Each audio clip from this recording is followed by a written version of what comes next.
selamat malam Bapak Ibu yang terkasih di dalam Kristus.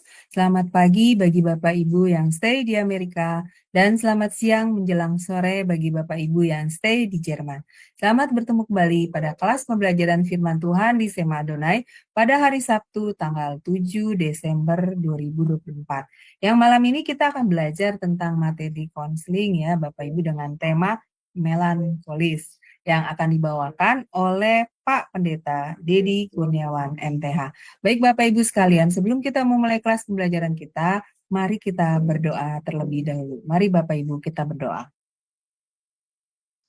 Bapa kami yang di surga, terima kasih dan puji syukur ya Bapa, karena sekali lagi pada malam ini kami masih diberikan kesehatan dan juga kesempatan untuk kembali bisa belajar bersama-sama di kelas Tema Donai.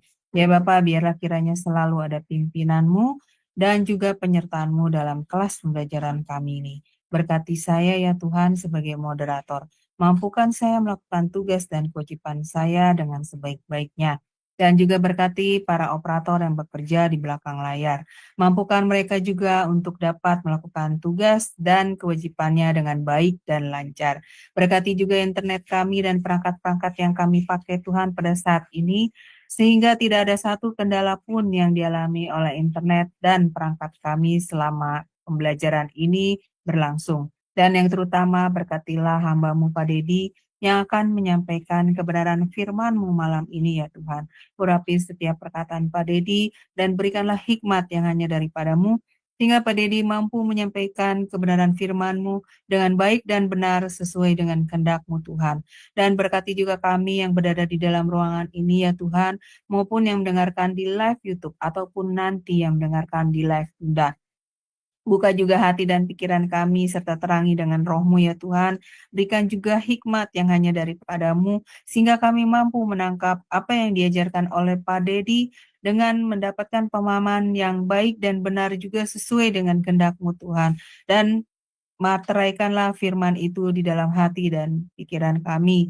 Jadikanlah rema ya Tuhan sehingga kami selalu mampu mengingatnya dan kami dapat memberitakan dan mengajarkannya kepada sesama kami. Dan yang terutama Tuhan, kami mampu melakukannya di dalam diri dan kehidupan kami kepada sesama. Terima kasih Tuhan Yesus, kami mau menyerahkan kelas pembelajaran ini dari awal hingga akhir hanya di dalam tuntunan-Mu. Dan kami patahkan segala kuasa kegelapan yang akan menghalangi kelas pembelajaran kami saat ini dalam nama Yesus. Doa ini kami panjatkan dalam satu nama, yaitu Tuhan Yesus Kristus, Juru Selamat kami yang hidup. Haleluya. Amin.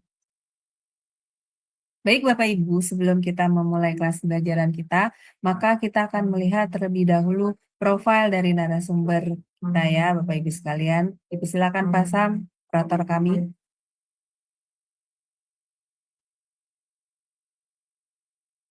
Shalom semua, selamat datang di Zoom Sema Adonai dan di channel YouTube Cahaya Firman. Berikut ini kami memperkenalkan pembicara kita, yakni Bapak Pendeta Dedi Kurniawan. Berikut adalah profil singkat dari beliau.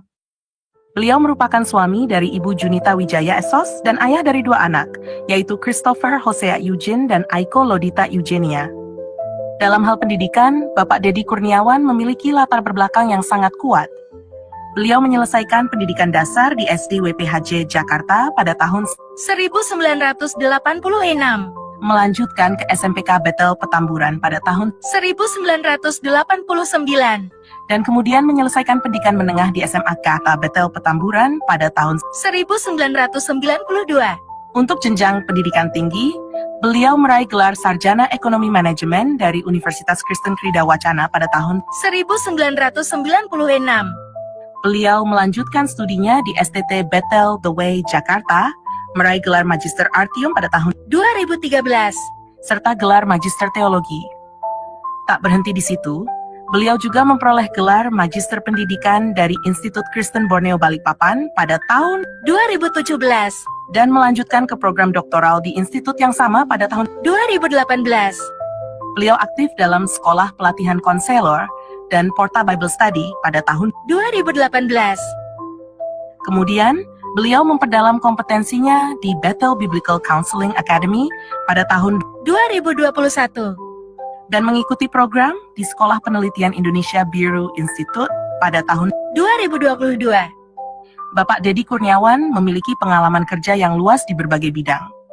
Karier profesionalnya dimulai saat beliau bekerja di Star Finance PT Dana Tunggal Bina Satya Sekuritas pada tahun 1996. selanjutnya. Beliau bergabung sebagai staf accounting di PT Agro Inti Kencana pada tahun 2006.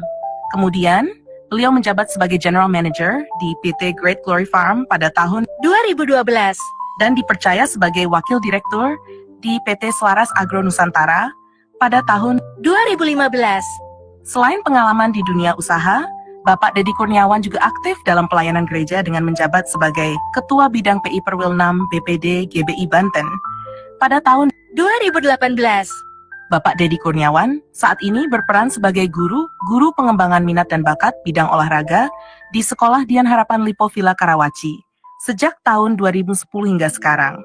Selain itu, beliau juga merupakan dosen tetap di STT Bethel The Way Jakarta.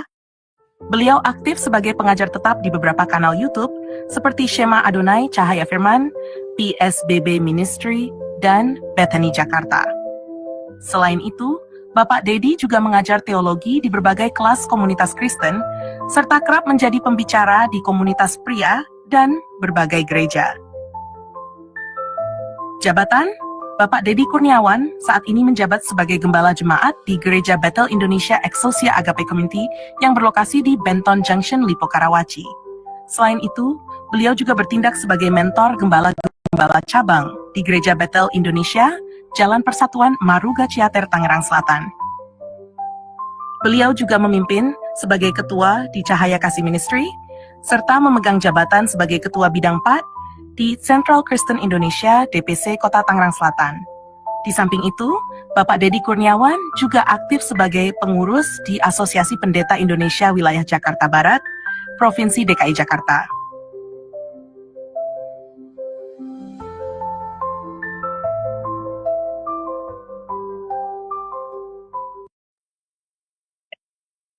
Ya, terima kasih kepada Pak Sam yang sudah menayangkan profil dari narasumber kami, Pak Pendeta Dedi. Baik, saya akan menyapa terlebih dahulu narasumber kami. Shalom, selamat malam Pak Dedi. Selamat malam, Shalom, Bu Aling, Bu Heni, Bapak Ibu semuanya. Selamat malam Ya. Minggu ya. Iya Weekend Pak, kita malam hari ini. sambil belajar ya Biasanya. Pak. Iya, sambil belajar kita. Semoga Pak Dedi juga keadaannya sehat selalu dan luar Iya, biasa ya Pak. iya. Amin. Iya, Baik saya Pak Dedi, saya kalau ngumpul sama Ya. Shema Adonai, nggak tahu nih semangatnya nih menggebu-gebu begitu ya. Luar biasa ya. Amin, puji Kita Tuhan. bisa ketemu lewat Zoom. Tentunya Ya. satu hal yang membanggakan dan bersukacita. Ya, Amin. itu saja Bu. Ya, baik Pak Dedi, saya persilakan Pak Dedi untuk memaparkan Iya, pengajarannya. terima kasih. Silakan. Ya. Baik, terima kasih Bu Aling. Selamat malam Bapak Ibu Saudara semua. Tentunya mungkin ada yang di negara lain yang waktunya berbeda, tapi saya sampaikan salam dari waktu yang ada di Indonesia. Nah, malam hari ini kita akan melanjutkan pembelajaran kita tentang personality plus ya, Bapak Ibu Saudara ya. Kita personality plus itu adalah pembelajaran tentang bagaimana kita bisa mengenal kepribadian satu sama lain. Setiap kita ini diciptakan dengan perbedaan, dengan keunikan dan kelebihan serta kekurangan masing-masing. Kenapa kita belajar personality plus, Bapak Ibu Saudara? Karena supaya kita menyadari bahwa di antara kita tidak ada yang hebat, tidak ada yang sempurna. Kita ini semua punya banyak kekurangan. Tetapi juga jangan kita menjadi orang yang rendah diri. Seakan-akan kita adalah orang yang tidak punya potensi. Ya, tidak seperti itu. Justru di balik kekurangan kita atau kelemahan kita punya kelebihan. Nah, kelebihan itulah yang harus kita perlihatkan, kita kerjakan dengan baik, sehingga kita bisa menghasilkan satu prestasi, kemudian kita juga bisa membawa satu perubahan yang lebih baik, dan juga hal-hal yang bermanfaat juga bagi orang lain, Bapak Ibu Saudara.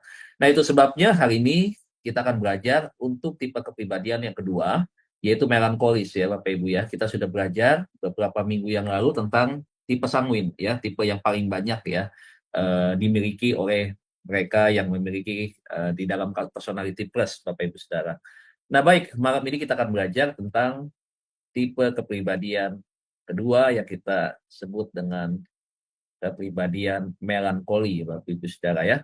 Nah, kepribadian melankoli ini adalah kepribadian yang kalau kita lihat ciri orangnya adalah orang yang punya keteraturan, atau dia punya prinsip di dalam mengerjakan sesuatu itu serba perfeksionis. Makanya dia dikenal sebagai kepribadian melankolis yang sempurna. Nah, sempurna inilah yang ada di dalam kepribadian ini. Karena kalau dia mengerjakan sesuatu, semuanya itu tertib, teratur, rapi, dan perfect sekali, Bapak Ibu Saudara ya. Nah, baik, untuk lebih jelasnya kita akan belajar bersama-sama, dan saya percaya bahwa ketika kita belajar malam hari ini, kita bisa bukan merenungkan, tetapi kita bisa menangkap untuk fokus apakah kita termasuk yang melankolis atau bukan dengan ciri-ciri yang nanti akan kita pelajari malam hari ini ya, Bapak Ibu Saudara. Baik Bapak Ibu, kita akan masuk kepada berikutnya. Di dalam kepribadian melankoli ada 3 hal yang menonjol ya Bapak Ibu ya. Yang pertama adalah ciri kepribadian, atau bukan ciri bagian, atau bukan ciri tapi adalah bagian daripada karakter orang dengan kepribadian melankoli. Yang pertama adalah dia introvert. Introvert adalah orang yang suka lebih banyak waktunya dengan sesuatu yang bersifat tidak diekspos, kemudian lebih banyak menyendiri begitu ya. Tidak menampilkan kesibukannya dengan banyak orang begitu. Kalaupun ada paling 2-3 orang aja Bapak Ibu ya. Nah itu ya. Kemudian dia adalah seorang yang pemikir. Itu orang yang melankolis ya. Dia selalu berpikir tentang banyak hal ya. Banyak waktu begitu ya. Dia orangnya adalah sesuatu yang memikirkan tentang banyak-banyak hal, tentang perubahan, memikirkan tentang sesuatu langkah apa yang akan diambil begitu. Nah, itu adalah bagian daripada karakter daripada orang yang kepribadian melankolis. Tetapi saudara, dia juga orang yang pesimis. Ya, pesimis artinya orang yang nggak yakin begitu ya, yang merasa bahwa segala sesuatu itu yang akan dikerjakan hasilnya itu bisa tidak memberikan hasil yang maksimal begitu ya. Ya, jadi dia adalah orang yang punya salah satunya adalah tipenya ini ya, atau bukan tipe tetapi adalah karakternya adalah pesimis. Nah, Bapak Ibu Saudara, kita akan lihat beberapa hal yang terdapat di dalam tipe kepribadian melankolis berkaitan dengan emosinya ya. Yang pertama, kalau kita mempelajari tentang kepribadian ini, kita akan menemukan Bapak Ibu Saudara bahwa di dalam kepribadian melankolis, emosinya yang terlihat adalah dia mendalam dan penuh pikiran. Jadi dia lebih banyak memberi cari waktu itu untuk sesuatu yang lebih tenang sifatnya. Supaya apa? Supaya dia bisa fokus, supaya dia bisa memikirkan segala sesuatu untuk apa yang harus dia putuskan, apa yang harus dia kerjakan begitu ya. Nah, yang kedua adalah orangnya analitis. Ya, analitis artinya menggunakan pikirannya untuk menganalisa segala sesuatu yang akan dikerjakan. Ya, sebelum dia mengambil sebuah keputusan ataupun sebelum dia mengerjakan sesuatu ataupun ketika dia melihat sebuah fakta di lapangan apa yang ada, maka dia mulai menganalisa. Ya, jadi segala sesuatu itu dia tangkap, dia lihat, kemudian dia analisa. Nah, tentunya di dalam analisa itu ada pertimbangan-pertimbangan khusus yang nanti mungkin dia rasa tepat untuk dia kerjakan begitu. Nah, tipe orang melankoli ini tipenya serius Bapak Ibu Saudara dan tekun ya. Jadi kalau dia lebih banyak artinya memang lebih banyak untuk memikirkan hal-hal yang sifatnya lebih penting ya, terkesan tidak santai begitu Bapak Ibu Saudara.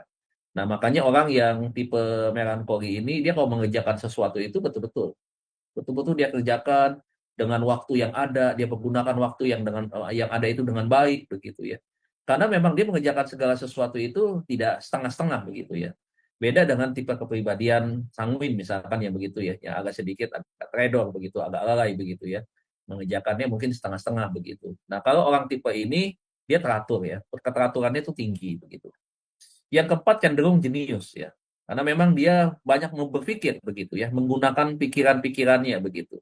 Sehingga memang itu melatih ya cara dia berpikir dan kemudian cara dia melihat suatu masalah, kemudian bagaimana mencari solusinya. Jadi memang itu yang digunakan oleh orang-orang melankoli, lebih banyak menggunakan pikirannya Bapak Ibu Saudara. Yang kelima adalah berbakat dan kreatif gitu ya. Dia memiliki satu bakat yang akhirnya bisa dikembangkan. Dan juga orangnya adalah orang yang kreatif, bisa menciptakan sesuatu ya, mengerjakan sesuatu dengan hal-hal inovasi yang dia temukan begitu ya. Jadi ada satu pola begitu yang bisa mengerjakan misalkan satu pekerjaan begitu ya. Bagaimana cara mengerjakannya ini ya? Bagaimana cara misalkan memberikan sebuah pelajaran begitu ya? Bagaimana menemukan sebuah pola pengajaran yang baik begitu, yang mudah dimengerti? Maka dia bisa menemukan hal-hal yang lebih daripada itu ya, yang hal-hal yang baik, yang mudah dicerna, yang mudah dipelajari begitu. Yang keenam artistik atau musikal ya. Jadi punya jiwa seni yang tinggi. Yang ketujuh adalah filosofis dan puitis ya. Nah, ini orang melankoli seperti itu ya, Bapak Ibu ya. Jadi yaitu suka hal-hal yang sifatnya berkaitan dengan pengungkapan perasaan dan juga pandangan ya, pandangan di dalam pikirannya. Yang kedelapan menghargai keindahan. Jadi memang ini ya, karena yang tadi saya sampaikan, poin 7 dan 8 ini dia berhubungan, bahwa dia punyai sisi nilai estetika itu yang tinggi. Yang 9, perasa terhadap orang lain. Ya berarti sensitif nih Bapak Ibu Saudara. Jadi orang melankolis, dia jenius, dia pintar, tetapi dia juga agak sensitif begitu. Jadi, nah itu terbawa kepada suasana perasaan begitu ya. Kalau kita dalam pelajaran psikologi, suasana hati ya. Kadang-kadang kalau suasana hatinya enak begitu ya, ya mungkin ada respon yang enak. Tapi kalau ada sesuatu yang tidak enak, yang dia mungkin tangkap sesuatu yang kurang dia bisa terima, maka ada respon yang kurang nyaman ya. Yang kita bisa melihat dari mimik wajahnya misalkan, dari sikapnya, cara dia bertindak begitu ya, itu kelihatan begitu. Yang 10 tapi dia juga suka berkorban. Artinya dia menjadi orang yang mau memberikan manfaat atau berguna bagi orang lain ya. Jadi itu. Yang ke-11 penuh dengan kesadaran. Ya, segala sesuatu yang dia kerjakan itu adalah dalam hal-hal yang penuh dengan kesadaran begitu. Yang 12 adalah idealis. Jadi apa yang dia kerjakan, kalau dia menurut dia seperti ini, ya itu yang harus dikerjakan begitu. Nah, berikutnya 13 adalah jujur ya.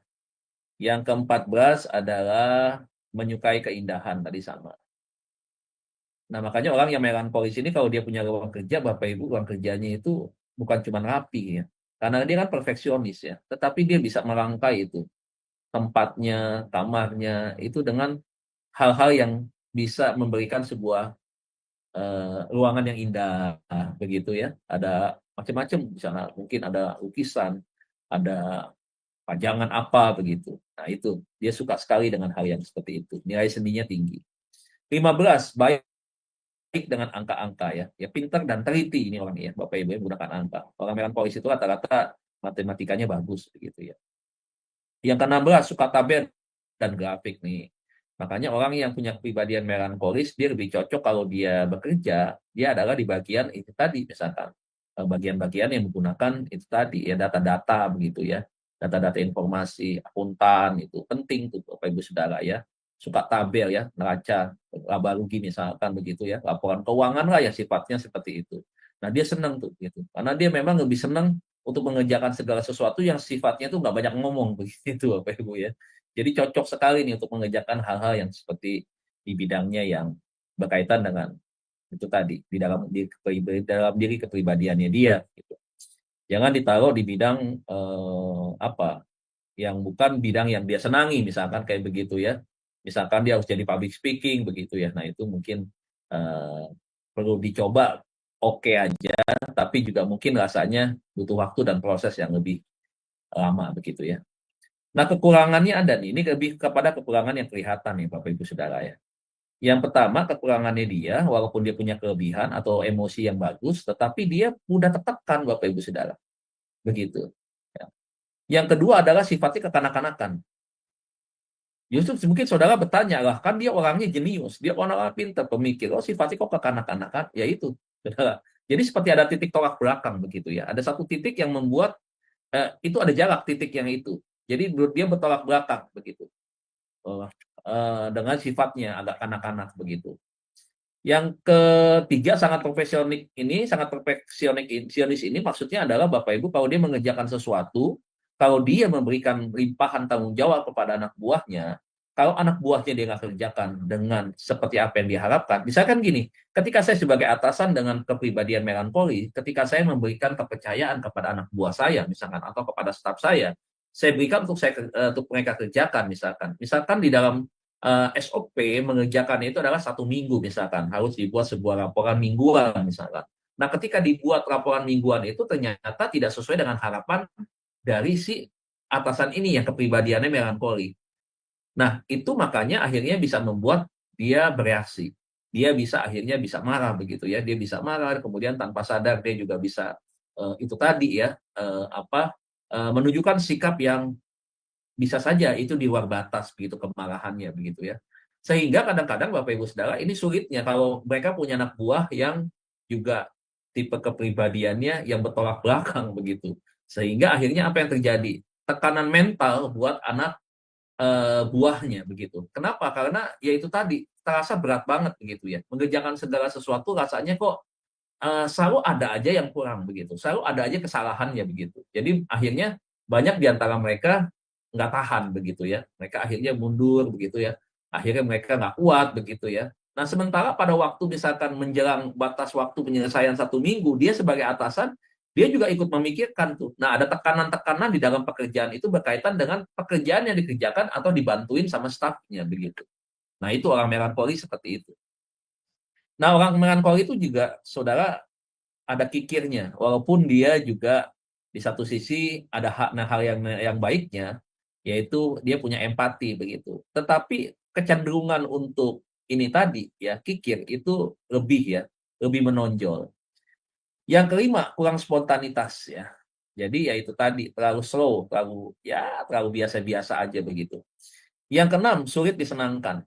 Jadi orang yang tipe yang seperti ini itu ya itu tadi ya, tidak mudah atau tidak langsung bisa menerima sesuatu hal yang menyenangkan begitu ya. Nah, orang yang melankolis ini Bapak Ibu Saudara juga terkesan adalah dia tidak haus pujian begitu. Dia tidak haus pujian dan tidak mudah untuk memuji dia begitu ya. Nah, yang ketujuh, tidak dapat kerja di bawah tekanan ya, tidak dapat kerja di bawah tekanan. Artinya walaupun Bapak Ibu Saudara ya pekerjaan ini adalah pekerjaan yang mungkin tipe kepribadian lain bisa kerjakan, tetapi Bapak Ibu ada kalahnya ya Bapak Ibu Saudara ya, dia nggak bisa. Terlalu banyak tekanan sana sini begitu, sehingga akhirnya membuat dia itu nggak bisa fokus, nggak bisa tenang untuk mengerjakan itu tadi pekerjaan yang dia harus kerjakan. Ya. Nah, walaupun Bapak Ibu ada juga situasi-situasi yang membuat dia bisa melewati pekerjaan yang penuh dengan tekanan ini, tetapi Bapak Ibu itu setelah melewati proses beberapa waktu lamanya begitu. Jadi memang nggak bisa langsung menyesuaikan begitu ya. Itu nggak bisa seperti itu. Ada tahapan dan waktunya. Nah, sekarang kita lihat Bapak Ibu Saudara ya, bagaimana ketika kita mempelajari atau kita melihat kepribadian dari personality plus yang ada pada kelebihan daripada melankolis, maka kita bisa melihat ada 3 bagian kelebihan daripada orang melankolis. Ya, kelebihannya nih. Yang pertama, kreativitasnya, atau dia seorang yang kreatif.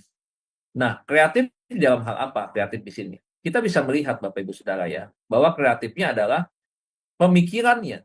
Ya, pemikiran yang kreatif itu adalah kepribadian melankolis yang dihasilkan dari pemahaman akan lingkungan. Begitu. Nah, lingkungan itu bisa banyak Bapak Ibu Saudara ya.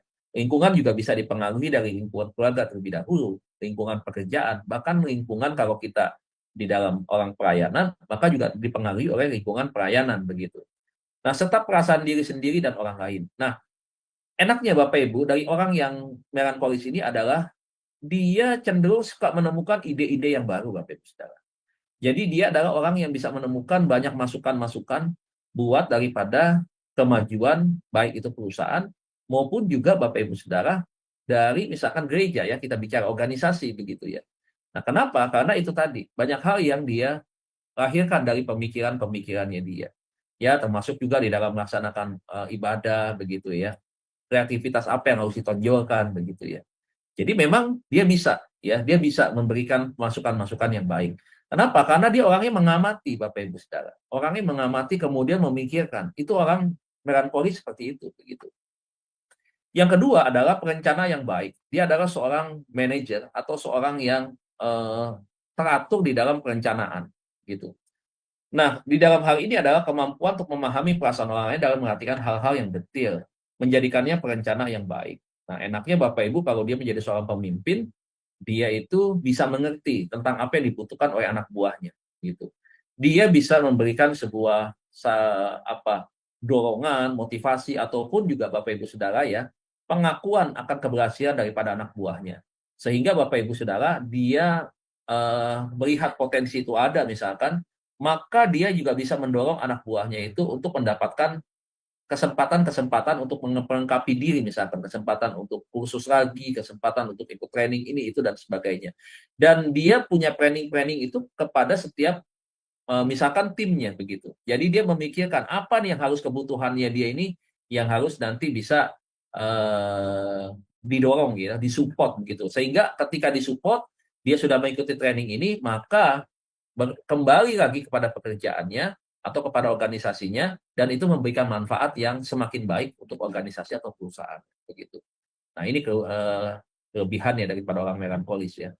Yang ketiga, orang melankolis itu setia ya, karena dia nggak pernah mikir hal-hal yang berkaitan dengan yang neko-neko gitu, yang aneh-aneh begitu ya. Pemikirannya terbangun dengan konsep berpikir yang positif begitu, hal-hal yang baik.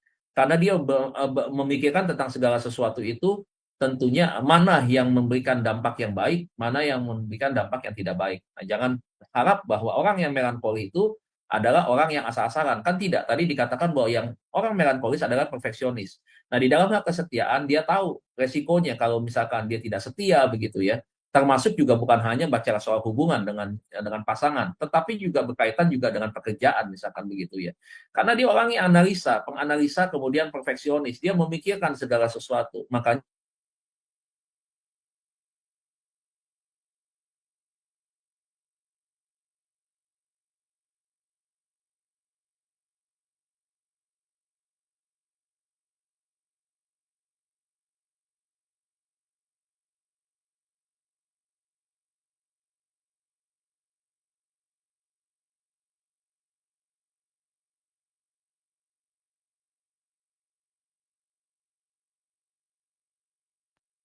Sepertinya internet Pak Dedi frozen ya. Iya, terlempar Pak Dedinya. Harap tunggu sebentar ya, Bapak Ibu. Iya, sebentar Pak Dedi. Saya, oh ya masih co-host ya. Silakan Pak. Terpental ya Pak. Di mute Pak, masih di mute Pak. oh iya, baik. Ya. Tadi tiba-tiba mutak hilang ini. Iya. Nah, ketiga ini adalah setia. Nah, setia di sini adalah kepribadian melankolis cenderung menyukai rutinitas. Rutinitas itu apa sih? Ya, misalkan pekerjaan, begitu ya, kegiatan-kegiatan yang memang menjadi tanggung jawabnya, begitu ya. Nah, di dalam kegiatan-kegiatan ini ada satu ikatan yang kuat antara dia dengan asistennya misalkan, atau dia dengan pasangannya, begitu ya. Sehingga itu tadi ya, ikatan emosional ini terbangun dengan baik, begitu ya. Nah, dia adalah orang yang memang membangun itu menjadi satu hubungan yang semakin hari semakin erat, semakin baik gitu. Nah, jadi kelebihannya dia adalah kesetiaan itu lebih menonjol, begitu ya. Jadi kalau dia sudah membangun sebuah hubungan, kedekatan dengan siapapun, maka kesetiaan itu bisa dirasakan dan bisa dilihat oleh partnernya ataupun juga dengan timnya ya, begitu. Nah, pada kalau jadi seorang pemimpin, nah inilah kelebihannya dia, begitu. Nah, tetapi ada kelemahan juga. Nah, kelemahannya juga Bapak Ibu ada 3 hal ya. Ya, 3 hal yang dimiliki oleh orang yang kepribadian melankolis. Nah, yang pertama adalah mudah overthinking.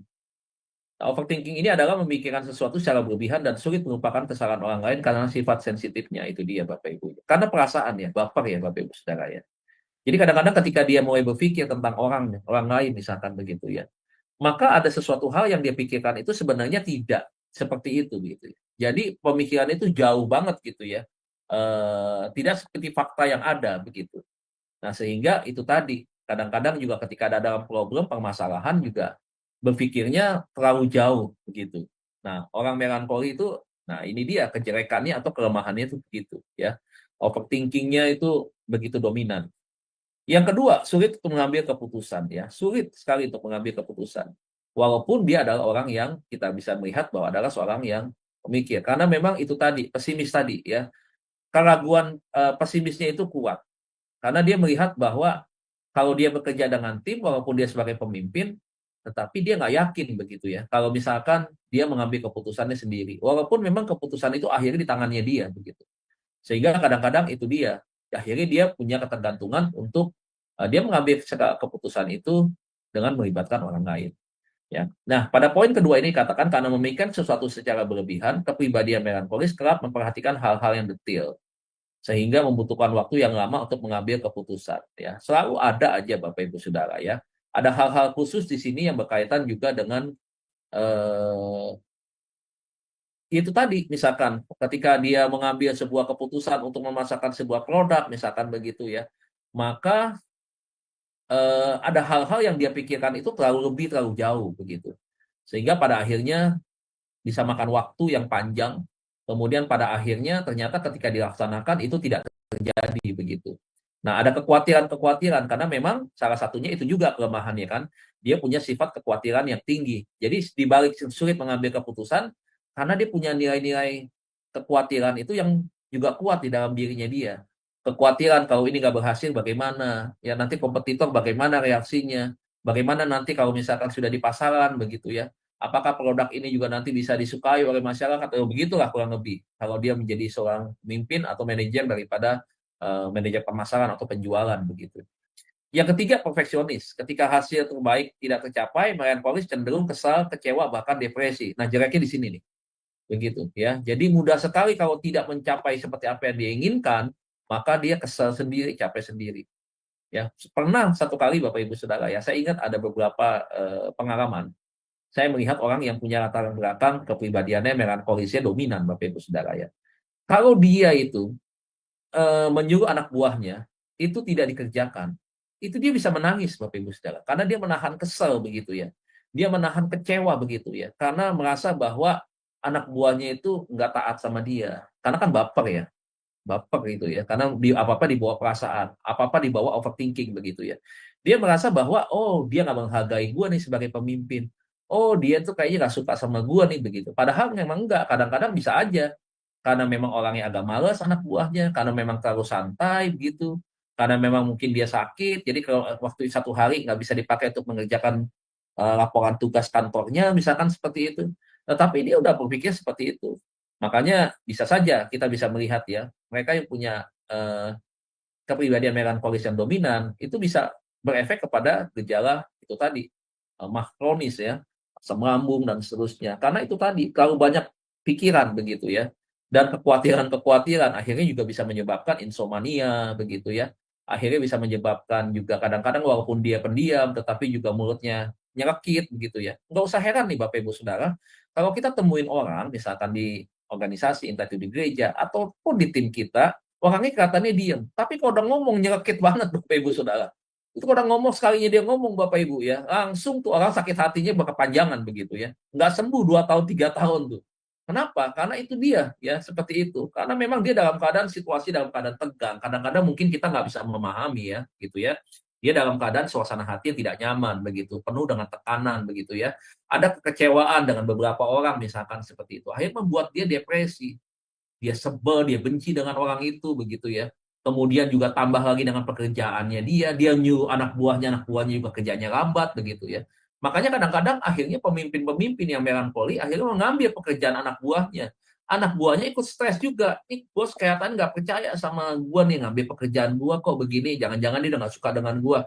Akhirnya ada perang ini ya. Apa namanya? Seperti sama-sama ada kecurigaan yang terbangun antara dia sebagai pemimpin dengan anak buahnya begitu ya. Nah ini dari Bapak Ibu nih, seringkali kan itu memunculkan konflik-konflik ya.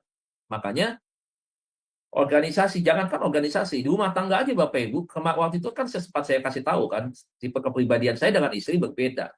Istri saya ini melankolis Bapak Ibu Saudara. Dia perfeksionis banget begitu. Makanya ketemu saya yang sanguin, yang kadang-kadang serebor Bapak Ibu Saudara. Jadi masalah handuk saja bisa sebel tuh dia. Bahkan kadang-kadang dia seperti orang mau nangis saking sangat keselnya begitu. Nah itu orang melankolis tuh Bapak Ibu Saudara. Begitu. Nah dia dominan sekali di melankolisnya. Di satu sisi juga ada koleris ya Bapak Ibu ya.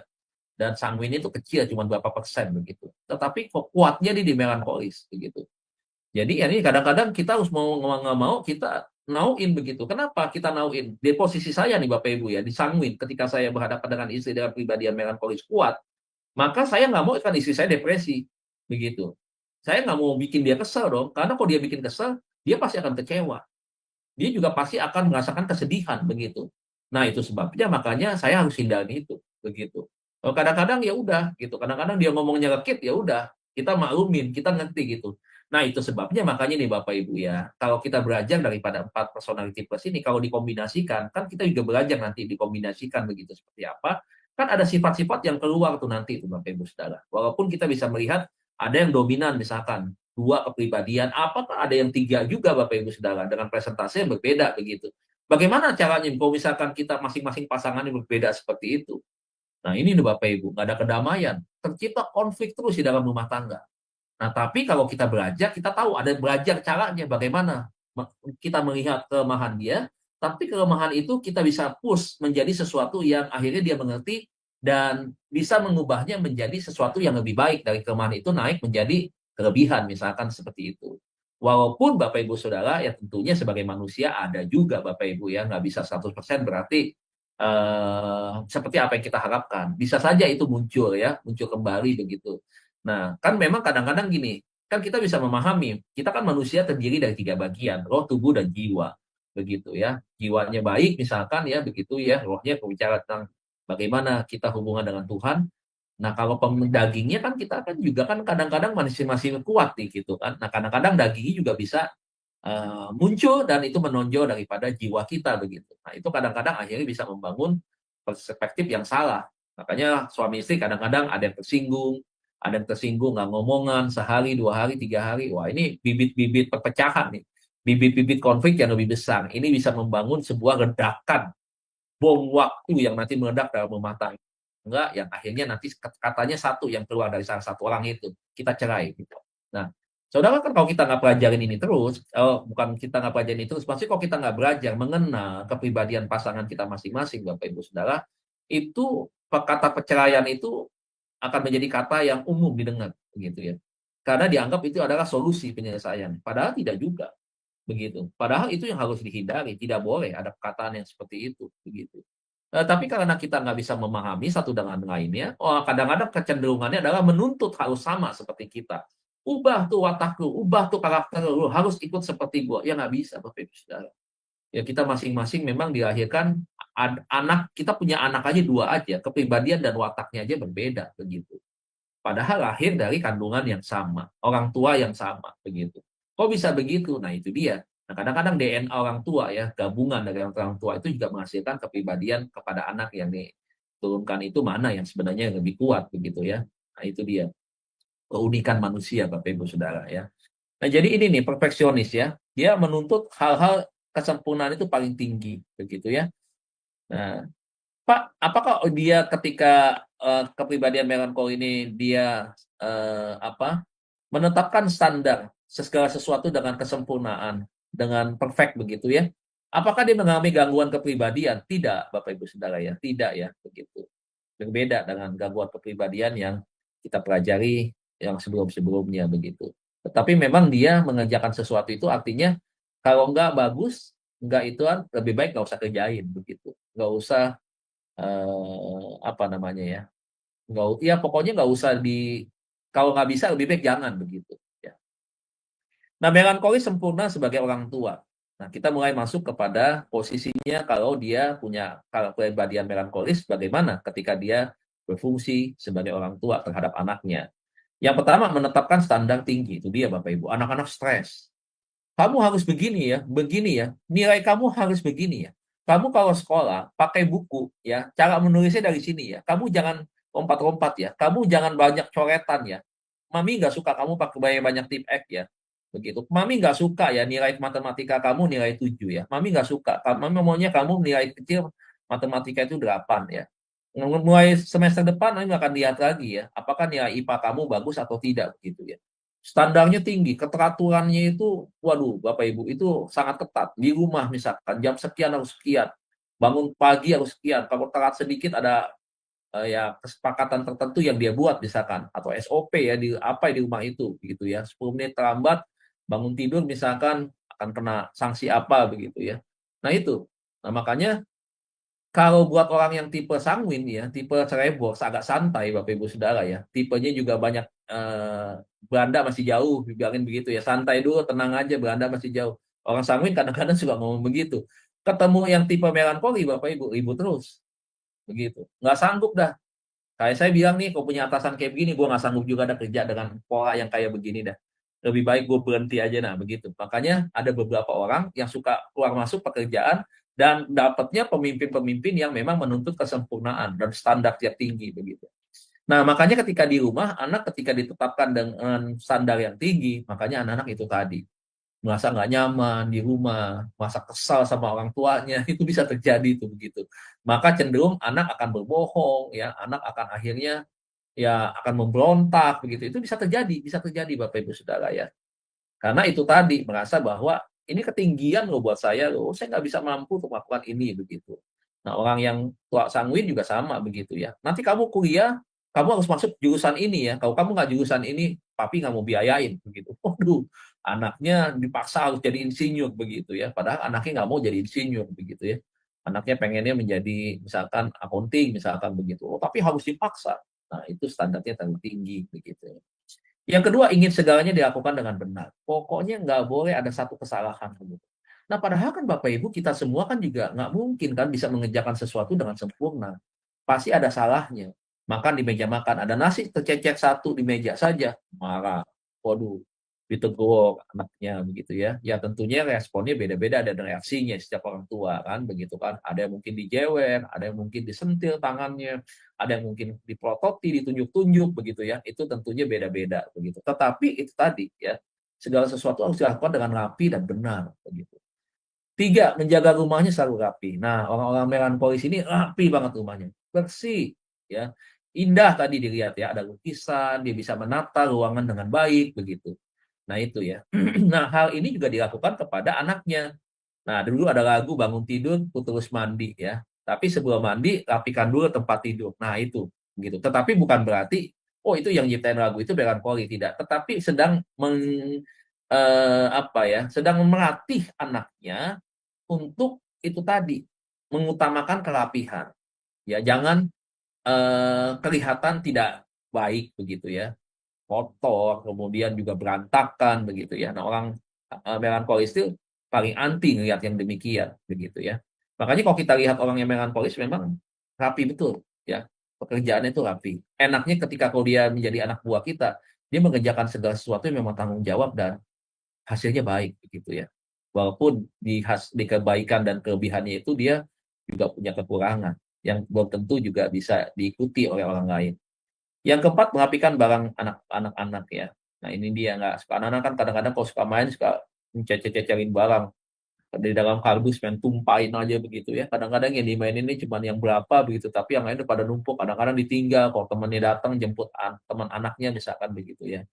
Nah orang tua yang modelnya melankoli itu melatih anak-anaknya kalau mau ambil mainan yang mana yang diambil itu saja, nggak usah harus buka semuanya gitu. Misalkan ya. Nah, mengorbankan keinginan sendiri untuk yang lain ya. Jadi ya dia siap untuk mengorbankan yang lain ya, tetapi itu tadi misalkan eh, apa namanya ya. Banyak hal misalkan kalau anaknya dianggap memang oh ini nih waktunya dia untuk dia pergi ke satu tempat misalkan. Tetapi ada hal yang memang dia lihat juga kebutuhan anaknya penting, maka dia siap untuk bisa memberikan waktu yang lebih dan dia korbankan itu untuk anak. Yang keenam, mendorong intelijensi dan bakat. Nah, ini plusnya. Jadi orang tipe melankolis memang dia selalu mengawasin anaknya. Dia selalu mengevaluasi dan menilai tingkat pertumbuhan kecakapan ya anaknya di dalam hal intelijensinya, di dalam kepintarannya seperti apa. Itu raport dipelototin terus tuh. Nilai ulangan setiap hari harus store. Lihat sini, coba berapa nilainya begitu. Ya, dia akan nilai, dia akan lihat tuh. Dia mungkin bisa bikin catatan orang tua ini. Oh, minggu pertama nih ulangan matematikanya seperti ini. Ntar lihat nih, minggu ketiga nih berapa lagi nilainya begitu. Dia ada catatan-catatan dan dia ingat betul ya tentang bagaimana perkembangan daripada anaknya. Termasuk juga di bakatnya ya. Jadi orang tua ini pintar melihat bakat anaknya. Di tempat kami Bapak Ibu Saudara ya, kadang-kadang ada setiap tahun itu kan kadang-kadang mereka dipilih untuk memilih kegiatan ekstrakurikuler. mana yang diikuti begitu. Ternyata Bapak Ibu ketika ada beberapa anak-anak ada di kelas saya, mereka bilang, Mister, sebenarnya aku nggak suka ada di kelas Mister, karena aku nggak pilih ini loh Mister, dibilang gitu. Loh, terus kenapa kamu pilih saya? Iya, habis nggak tahu tuh mami yang pilih. Jadi kalau di tempat kita, biasanya Bapak Ibu itu memasuki tahun ajaran baru, kita tuh ada pertemuan, promosi dari masing-masing elektif. Ya, gurunya datang, tampil di depan anak-anak, itu di zoom-kan. Orang tua nonton dari Zoom, ngeliat begitu ya. Nah, nanti pada saat formnya dibagi, pada saat seminggu ke depan, maka yang ngisi bukan anaknya, yang ngisi orang tuanya. Orang tuanya jadi misalkan nih ya, dia nggak suka olahraga ya, misalkan yang bidang sport. Yang bidang sport dia nggak suka yang soccer atau futsal misalkan. Karena itu main di lapangan, itu juga bahaya, pakai bolanya besar, juga beradu kaki dan seterusnya. Anaknya suka di situ. Tapi orang tuanya akan pilihkan apa? Badminton. Kenapa pilihan badminton? Karena di dalam gym, nggak kena panas, nggak beradu kaki begitu ya. Padahal resikonya ada, badminton juga sama. Ya bisa kena kepala raket kan gitu. Dan resiko-resiko cedera lainnya ada. Namanya olahraga tuh tidak ada yang safe gitu, nggak ada begitu ya. Semuanya itu tentu ada kekurangannya. Nah, tapi dia pilihkan begitu. Jadi bukan berdasarkan pilihan anaknya. Jadi berdasarkan pilihan orang tua. Nah, apa yang terjadi? Masalah buat anaknya. Anaknya akhirnya jadi nggak nyaman ada di kelas itu. Akhirnya anaknya responnya malas-malesan. Responnya itu nggak bagus begitu ya. Jadi kadang-kadang akhirnya dengan terpaksa begitu, karena dia nggak suka di situ begitu. Nah, saya puji Tuhan ya Bapak Ibu ya, memang saya belajar di bidang ini gitu ya. Ketika saya melihat, oh begitu anaknya ngaku, ini bukan pilihan saya, Mister. Saya memaklumin Bapak Ibu Saudara. Saya memaklumin dan saya tidak memaksa dan kemudian saya tidak menambah masalah baru kepada anaknya. Misalkan saya tekan anaknya, bagaimanapun juga kalau harus ikut, nggak bisa saya marah-marahi gitu ya. Kemudian saya ancam nilainya, saya kasih nilai jelek begitu ya. Kemudian kalau dia nggak bisa-bisa mengikuti di kelas saya begitu ya. Kemudian saya tegur dia dengan keras misalnya. Oh enggak gitu Bapak Ibu Saudara. Saya bisa mengerti begitu ya. Saya bisa mengerti dan saya punya cara untuk bagaimana caranya anak ini bisa mau mencoba dan mulai menyenangi begitu. Nah, itu ada tipsnya juga tentunya. Nah, itu kita bisa lihat ketika ada di dalam kelas praktek tentunya Bapak Ibu ya. Di situ kita bisa analisa, kita bisa temukan bagaimana caranya ya supaya anak ini kok bisa aktif juga ikut seperti teman-teman yang memang suka di bidang sport ini gitu. Nah, itu kita perlu juga cari gagasan, ide-ide baru dan solusi yang baik supaya anak ini nggak merasa terasingkan dan dia akhirnya bertambah stres ya Bapak Ibu ya. Kan kita nggak mau anak-anak, walaupun bukan anak kita, tapi kan kita juga nggak mau ada anak-anak yang stres gitu. Kasihan juga. Nah, melankolis kalau dia sempurna, melankolis sempurna ini bagaimana kalau dia seorang karyawan, dia di dalam sebuah pekerjaan. Yang pertama, saudara, orang yang melankolis ketika dia menjadi karyawan atau dia bekerja, dia adalah berorientasi pada jadwal. Berorientasi pada jadwal itu adalah ketertiban pada apa yang harus dikerjakan step by step. Ada prioritas-prioritas yang harus dia kerjakan. Menyediakan, dia menerima laporan misalkan dari divisi yang lain begitu ya. Maka dia nggak bisa nunggu lama-lama tuh misalkan. Dia akan kejar. Kapan nih laporan pembeliannya misalkan ya, semua bukti-bukti pembeliannya, cepet dong dikirim, gue udah mau ngerjain ini nih misalkan begitu ya. Jadi abis ini dia mau kerjain apa lagi, nah itu dia sudah ada step-stepnya begitu ya. Nah ini bagus ya Bapak Ibu ya, kalau dia seorang gembala nih bagus ya, dia mengerjakan itu terjadwal dengan baik. Apa yang dia butuhkan di gerejanya ini buat jemaat, untuk umasnya apa, untuk youth-nya apa, untuk kaum wanitanya apa, untuk ibadah rayanya apa. Dia bikin tuh jadwalnya. Dia punya buku tersendiri. Jadi dia harus susun, kemudian apa yang harus dia kerjakan, kemudian apa kebutuhan dia, itu mulai dia susun semua. Jadi memang dia menggunakan panduan itu ya untuk bekerja. Nah, dia tertib di dalam waktu, orang yang melankolis ini. Yang kedua, perfeksionis dan standarnya tinggi. Ya, lagi-lagi nih Bapak Ibu, dalam segala hal perfeksionis itu dimunculkan Bapak Ibu ya. Jadi kita sudah melihat tadi ya di dalam berbagai pembahasan kita ada posisi ada hal-hal yang perfeksionis itu begitu menonjol, begitu muncul ya Bapak Ibu ya. 3, sadar akan perincian ya. Rincian itu adalah detil-detil yang harus dikerjakan. Gigi dan cermat. Gigi dan cermat itu berbicara tentang semangat dalam bekerja dan juga masalah ketepatan di dalam melakukan sebuah pekerjaan. Yang kelima, tertib dan terorganisasi. Ya, mengikuti aturan-aturan yang ada. Disiplin orangnya. Yang keenam, teratur dan rapih ya. Teratur dalam rapih bukan dalam laporan pekerjaan, tetapi juga hal-hal yang dia kerjakan. Mejanya juga rapih ya. Ada tempat sampahnya juga rapi, dia kerjain begitu ya. Dia kadang-kadang juga kalau ada sampah dia nggak panggil orang, dia kerjakan sendiri untuk dia buang, dia rapikan kembali begitu. Nah, kemudian ekonomis, Bapak Ibu Saudara. Yang kedelapan, melihat masalah. Ya, yang melihat masalah ini artinya apa sih Bapak Ibu? Dia adalah seorang yang meneliti, mengobservasi ya, apa yang ada di sekitar dirinya dia begitu. Yang sembilan, mendapat pemecahan yang kreatif. Berarti berbicara tentang solusi-solusi ketika masalah itu muncul misalkan. Yang 10, menyelesaikan apa yang harus dimulai begitu. Yang 11, suka diagram, grafik, dan bagan dan daftar ya. Mengerjakan segala sesuatu itu dia itu tadi Bapak Ibu. Karena dia berorientasi kepada jadwal itu ya, susunan-susunannya, makanya itu tadi yang dia kerjakan. Satu misalkan ya, staf ini mengerjakan apa, staf ini mengerjakan apa gitu ya. Dia buat itu. Dan dia juga bisa melihat laporan hasilnya. Bisa saja dia bikin salah satu program di komputer, kemudian Bapak Ibu bisa lihat hasil grafiknya seperti apa. Kalau dia sebagai manajer HRD, dia bisa melihat grafik ya, tingkat bagaimana tingkat kemajuan daripada anak buahnya ketika dalam bekerja gitu. Nah, ini kalau dia sebagai karyawan Bapak Ibu Saudara ya. Jadi memang kalau kita lihat dari sini menguntungkan sekali ya buat perusahaan begitu. Nah, kalau dia sebagai teman Bapak Ibu, ya dia sangat berhati-hati dalam berteman. Jadi orang melankolis itu Bapak Ibu ya, karena dia introvert Bapak Ibu ya, karena dia mengamati. Tadi kan kita lihat dia mengamati, dia orang yang melihat gitu, sebagai observator gitu, yang suka mengobservasi, melihat. Nah, jadi memang Bapak Ibu ya dia punya penilaian-penilaian khusus di mana nggak semua orang itu cocok dengan dia begitu. Jadi makanya orang melankolis itu dia nggak perlu banyak sekali teman Bapak Ibu dengan sanguin. Sanguin dengan siapa kan ketemu ngomong, ngoceh begitu ya, akhirnya jadi teman begitu ya, tukar nomor WA dan seterusnya. Tapi kalau dia nggak, mana teman-teman yang betul-betul klop dengan dia, penting dengan dia, dan bisa support dia, nah itu 3-4 orang cukup buat dia begitu. Tapi kalau orang sanguin nggak bisa begitu ya. Orang sanguin itu ya itu, ya mencari semakin banyak relasi begitu ya, teman, kenalan dan seterusnya.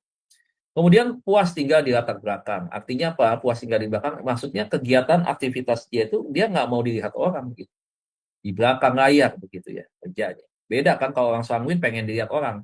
Nah, kenapa? Karena kalau sanguin, kenapa saya banyak bicara soal sanguin? Karena memang paling banyak tuh yang disanguin tuh.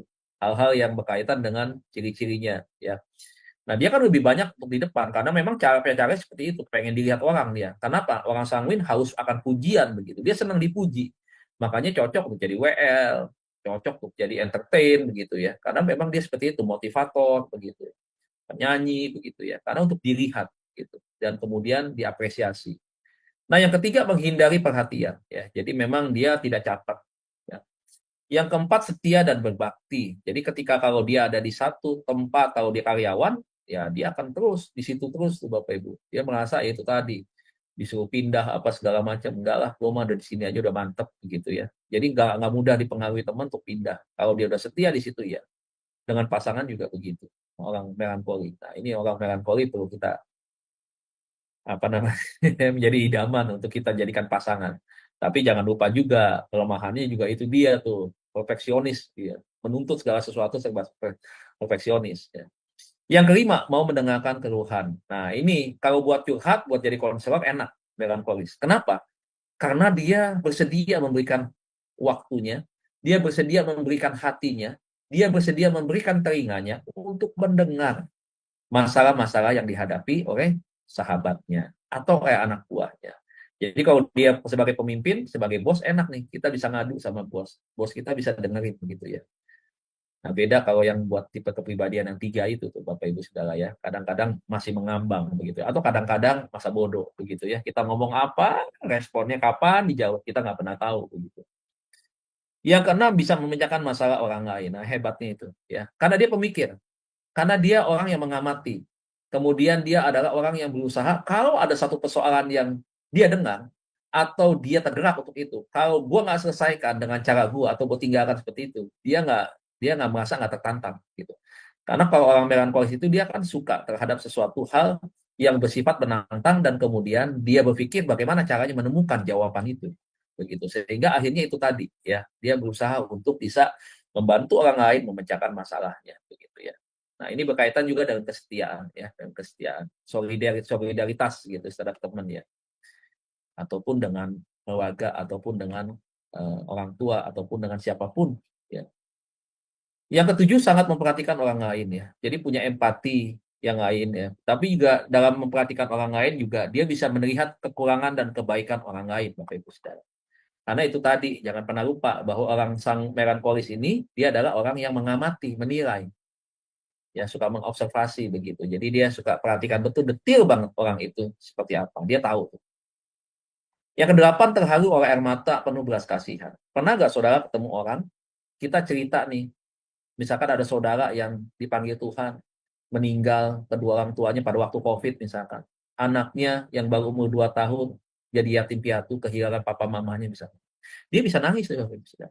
Kita cerita begitu, dia yang nangis. Bisa seperti itu. Nah, kakak ipar saya tuh begitu tuh. Dia nggak boleh cerita dengan cerita sedih. Nangis dia. Nangis. Yang cerita aja nggak nangis, dia dengar nangis. Begitu. Nah, itu karena dia memang hatinya seperti itu ya. Hatinya tuh itu banget ya. Mudah sedih. Begitu. Yang sembilan, mencari teman hidup yang ideal. Nah, dia nggak seperti tipe pribadian yang lain begitu ya. Lebih kepada pertimbangan-pertimbangan khusus. Nah, demikian Bapak Ibu ya, secara apa namanya ya, kurang lebih pembelajaran tentang melankolis yang kalau kita pelajari malam hari ini, melankolisnya tentunya adalah yang dominannya Bapak Ibu Saudara ya. Tentu dominan. Nah, kalau kita belajar daripada melankolisnya ada, kemudian sanguinnya ada, atau kolerisnya ada, atau pragmatiknya ada, itu beda lagi. Jadi hari ini kita belajar sampai di sini Bapak Ibu Saudara ya. Demikian pemaparan malam hari ini. Tuhan Yesus berkati, saya kembalikan kepada moderator. Terima kasih. Ya, baik. Terima kasih Pak Dedi. Luar biasa ya Pak. Pemaparan malam ini kita belajar satu kepribadian lagi, yaitu kepribadian melankolis. Baik Bapak Ibu, sebelum kita masuk pada sesi tanya jawab, diskusi, dan sharing, maka saya akan terlebih dahulu membacakan acara-acara Sema Adonai ke depannya ya. Baik. Ya, sudah tampak di layar ya Bapak Ibu. Untuk besok hari Minggu 8 Desember 2024 di jam 19.00 waktu Indonesia Barat, seperti biasa di Sema Adonai akan ada ibadah online ya Bapak Ibu. Dan yang akan memimpin ibadah online kita adalah Pak Sam Siagian, dan yang akan memimpin lagu pujiannya adalah Adik Abraham. Dan untuk tema ibadah kita adalah masa penentuan, yang akan dibawakan oleh Pak Evangelis Jamino Widi Sulistija MTH.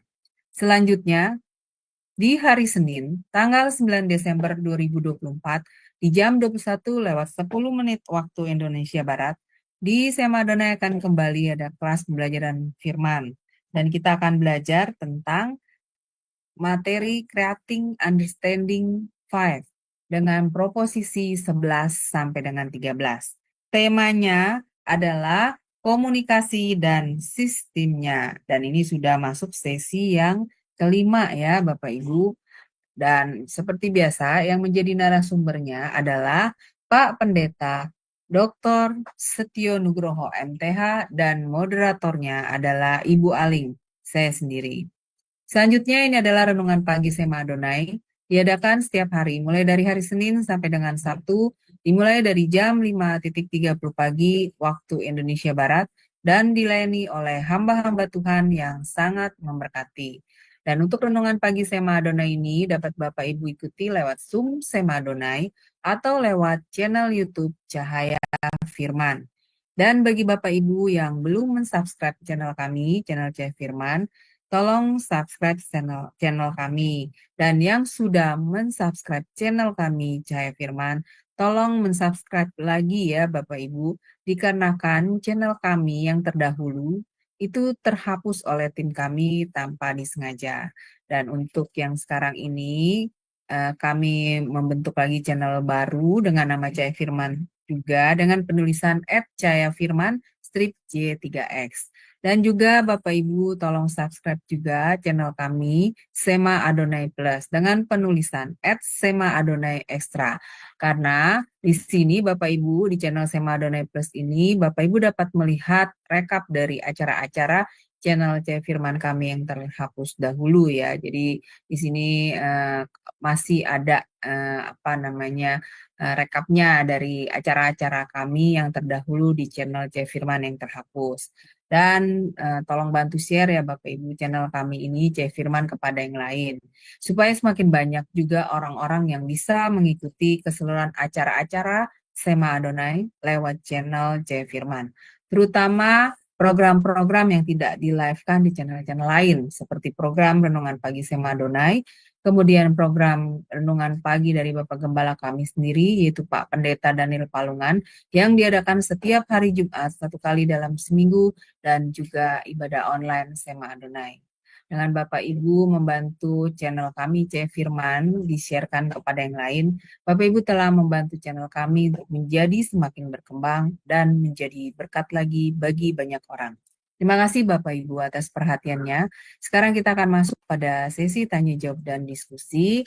Dan bagi Bapak Ibu yang ingin bertanya atau ingin sharing, harap raise hand terlebih dahulu ya, supaya bisa dibuka mic-nya oleh operator kami. Ya, baik Pak Dedi. Luar biasa ya Pak, kita belajar tentang pribadi melankolis. Nah Pak, ini saya mau tanya nih Pak. Ini Iya, kalau dari melankolis ini Pak, apakah bisa diperbaiki gitu Pak?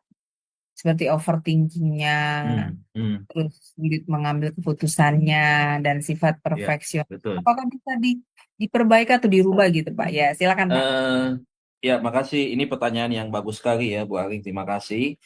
Memang kalau di dalam personality test yang kita pelajari, semua kelemahan dari 4 tipe kepribadian itulah yang harus diperbaiki.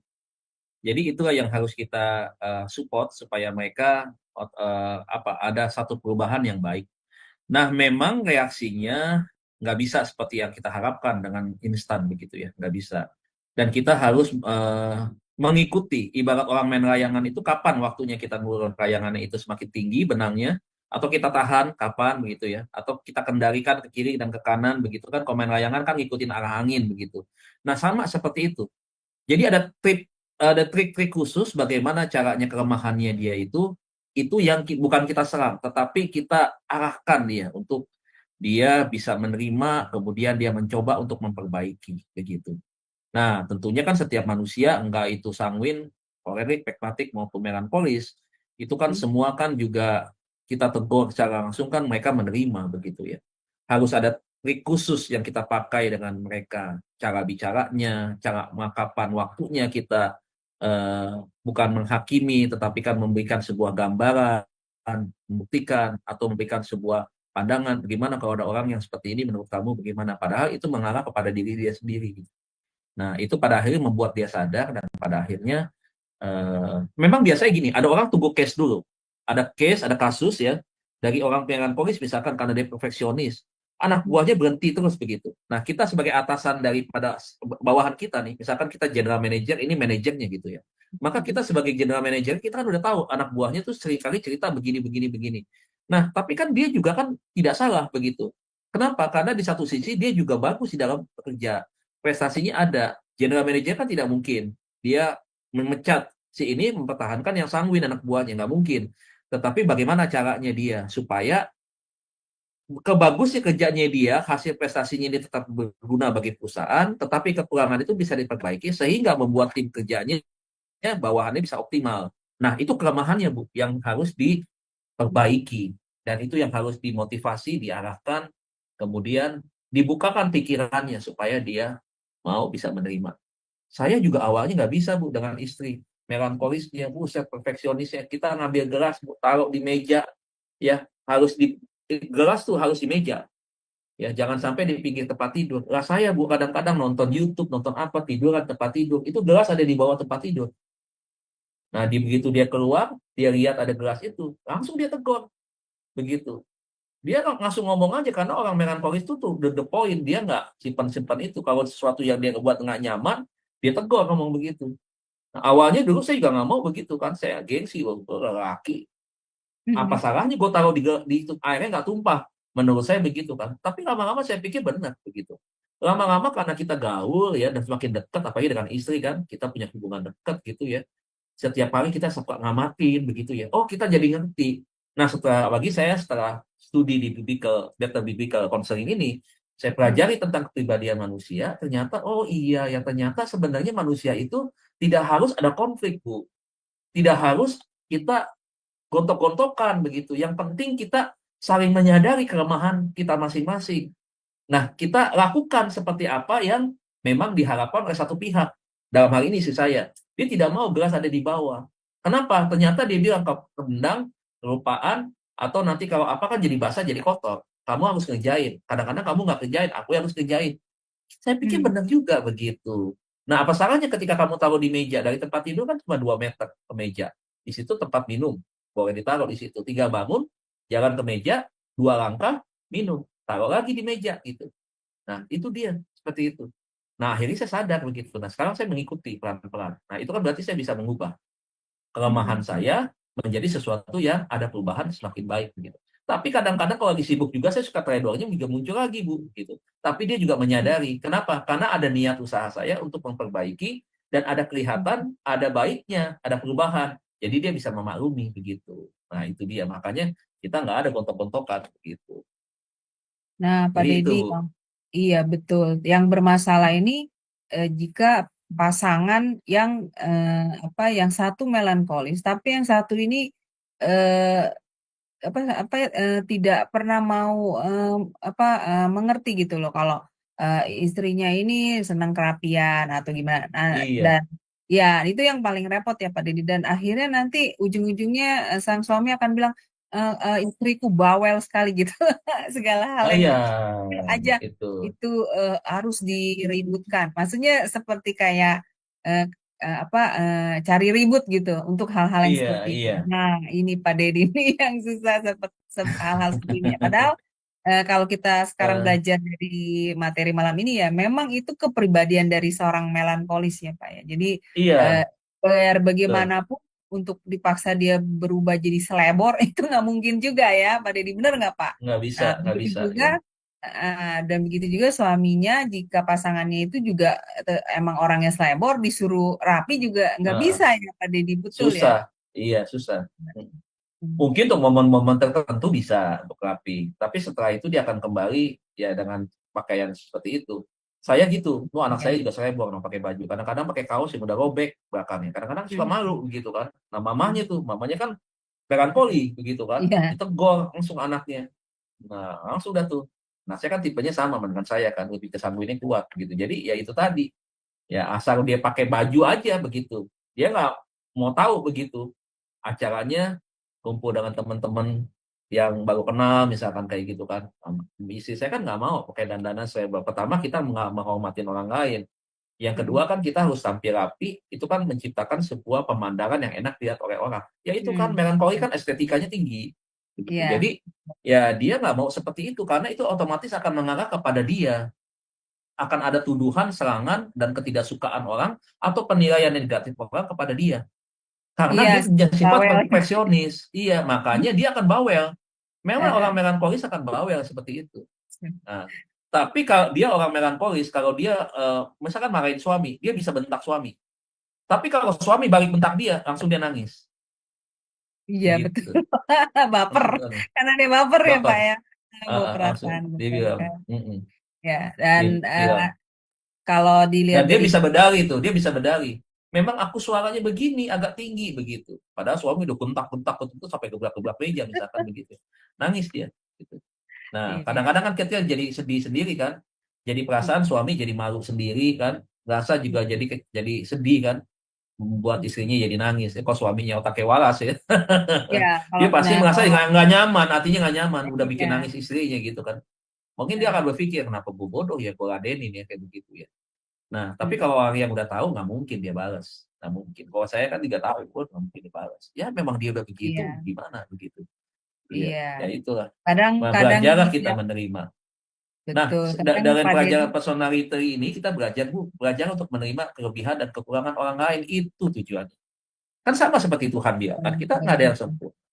Tuhan betul. menerima siapapun apa adanya. Yang jahat dia terima, yang mantan pemungut cukai pemeras rakyat dia terima, yang Hmm. orang baik dia terima, ya kan Hmm. semua gitu.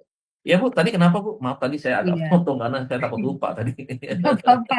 Nggak, Oke, oke. justru bermasalahnya Pak Deddy jika pasangannya itu juga ego, Pak. Dia nggak bisa Iya, mengerti kalau istrinya ini nggak bisa dengan ketidaktertiban atau berantakan. Nah, dia merasa iya, istrinya bawel ya, Pak. Itu yang repot ya, Pak. iya, Karena hanya iya. masalah seperti itu, Pak. Masalah misalnya anduk habis mandi lupa ditaruh di Mm-mm. tempatnya, taruh sembarangan atau Mm-mm. sedotan Mm-mm, sepatu itu betul. gara-gara masalah begitu bisa menimbulkan perceraian lupa. Ada yang begitu. Tapi saya udah Iya, nggak tahu sama benar. pasangan saya, ya Nah, kan Pak Bu, Deddy ya. minimal Pak Deddy. KDRT, KDRT. Ini ada kasus ya Bu ya, ada kasus waktu itu. Oh, sampai saya capek dah Bu ngurusinnya Bu. Itu Masih terus terang bisa aja ya. capek ngurusinnya. Karena Mm-mm. nggak selesai-selesai begitu. Jadi istrinya ini kebalikannya, istrinya bukan melankoli, tapi suaminya melankoli begitu. Memang Oh. suaminya itu rapi banget, suka ngepel begitu. Pembantu udah ngepel, dia merasa kurang dia ngepel lagi gitu. Jadi satu Mm-mm. kali istrinya beli barang dari online. Mm-mm. Jadi dia taruh itunya di bawah meja, digeretakin begitu aja sama bungkus-bungkusannya apa begitu. Karena waktu datang barangnya itu dia harus ambil yang punya temannya itu kan nitip. Dia harus antarin ke rumah temannya. Jadi dusnya dia tinggal dong. Suaminya pulang ngamuk, suaminya ngamuk Mm. itu suaminya. Waduh, maki-maki segala macem. Padahal istrinya bilang, ah gue tunda dulu sebentar nih gitu. Karena nih satu komplek gitu kan. Mm-mm. Udah biar nggak kena ongkos dua kali. Nah ini kita ambil beli barengan, gue nitip dah katanya gitu. Nah akhirnya kan dititip dia anterin gitu. Yang anterin dia sendiri nih istrinya, bukan pembantunya. Anterin ke sana ya namanya temennya yang beli kan begitu kan. Suaminya pulang lihat itu diberantakin depan ngamuk, Bu. Ngamuk benar-benar. Waduh begitu. Betul. Jadi akhirnya ya ribut KDRT. Nah, udah akhirnya istrinya nggak suka dia dipukul. Ya akhirnya ngadu lah, jadi rame lah. Gereja tahu, jemaat tahu, orang tua masing-masing jadi tahu. Anak juga jadi tahu, pembantu apalagi. Pembantu trauma Iya. jadi. Akhirnya ya Mungkin itu. Pak Deddy, maaf dipotong. Mungkin karena suaminya itu juga dalam kondisi capek ya Pak ya, pulang dari kerja, capek mungkin stres juga karena Mm-mm. macet di Iya bisa. jalan. Nah, dia Uh-uh. pulang karena memang pribadi dia melankolis ya, Iya, orangnya mau rapi, ya dia ngamuk lah Pak. Akhirnya iya, dikebuk. Wah, ini ternyata iya. ini berbahaya sekali ya Pak Deddy. Bahaya itu. Perbedaan kepribadian ini. Nah, menurut Pak Deddy bagaimana Pak? Apakah dengan kita belajar tentang macam-macam kepribadian ini juga menjadi satu tuntunan bagi kita memilih pasangan? Apa bagaimana Pak? Iya Ya, betul, Deddy. betul. Nah makanya saya nggak tahu masing-masing gereja kan punya bimbingan pelayanan bimbingan pranikah kan yang berbeda-beda. Kita walaupun satu bendera, tapi kan setiap gereja itu kan walaupun kami GBI, tapi kan di GBI ini kan masing-masing kan mereka punya aturan-aturan sendiri kan karena otonom gitu kan. GBI satu dan GBI yang kedua beda. Gitu. Nah kalau kami di bimbingan pranikah memang kami kasih pelajaran ini gitu. Jadi prinsipnya selalu kita bilang ke jemaat bahwa jangan minta cepet-cepet kepada pendeta untuk menikahkan anak-anak mereka ya. Karena kami harus mempersiapkan kalau bisa malah sebenarnya harus lebih panjang bimbingan pranikah 1 tahun sebelumnya. Bahkan saya maunya itu 1 tahun gitu. Karena apa? Karena kita ada perlu tambahan-tambahan bukan mata kuliah tuh. Maksudnya materi-materi yang memang wajib untuk mereka jadi tahu, jadi ngerti. Salah satunya adalah mengenal kepribadian masing-masing pasangan.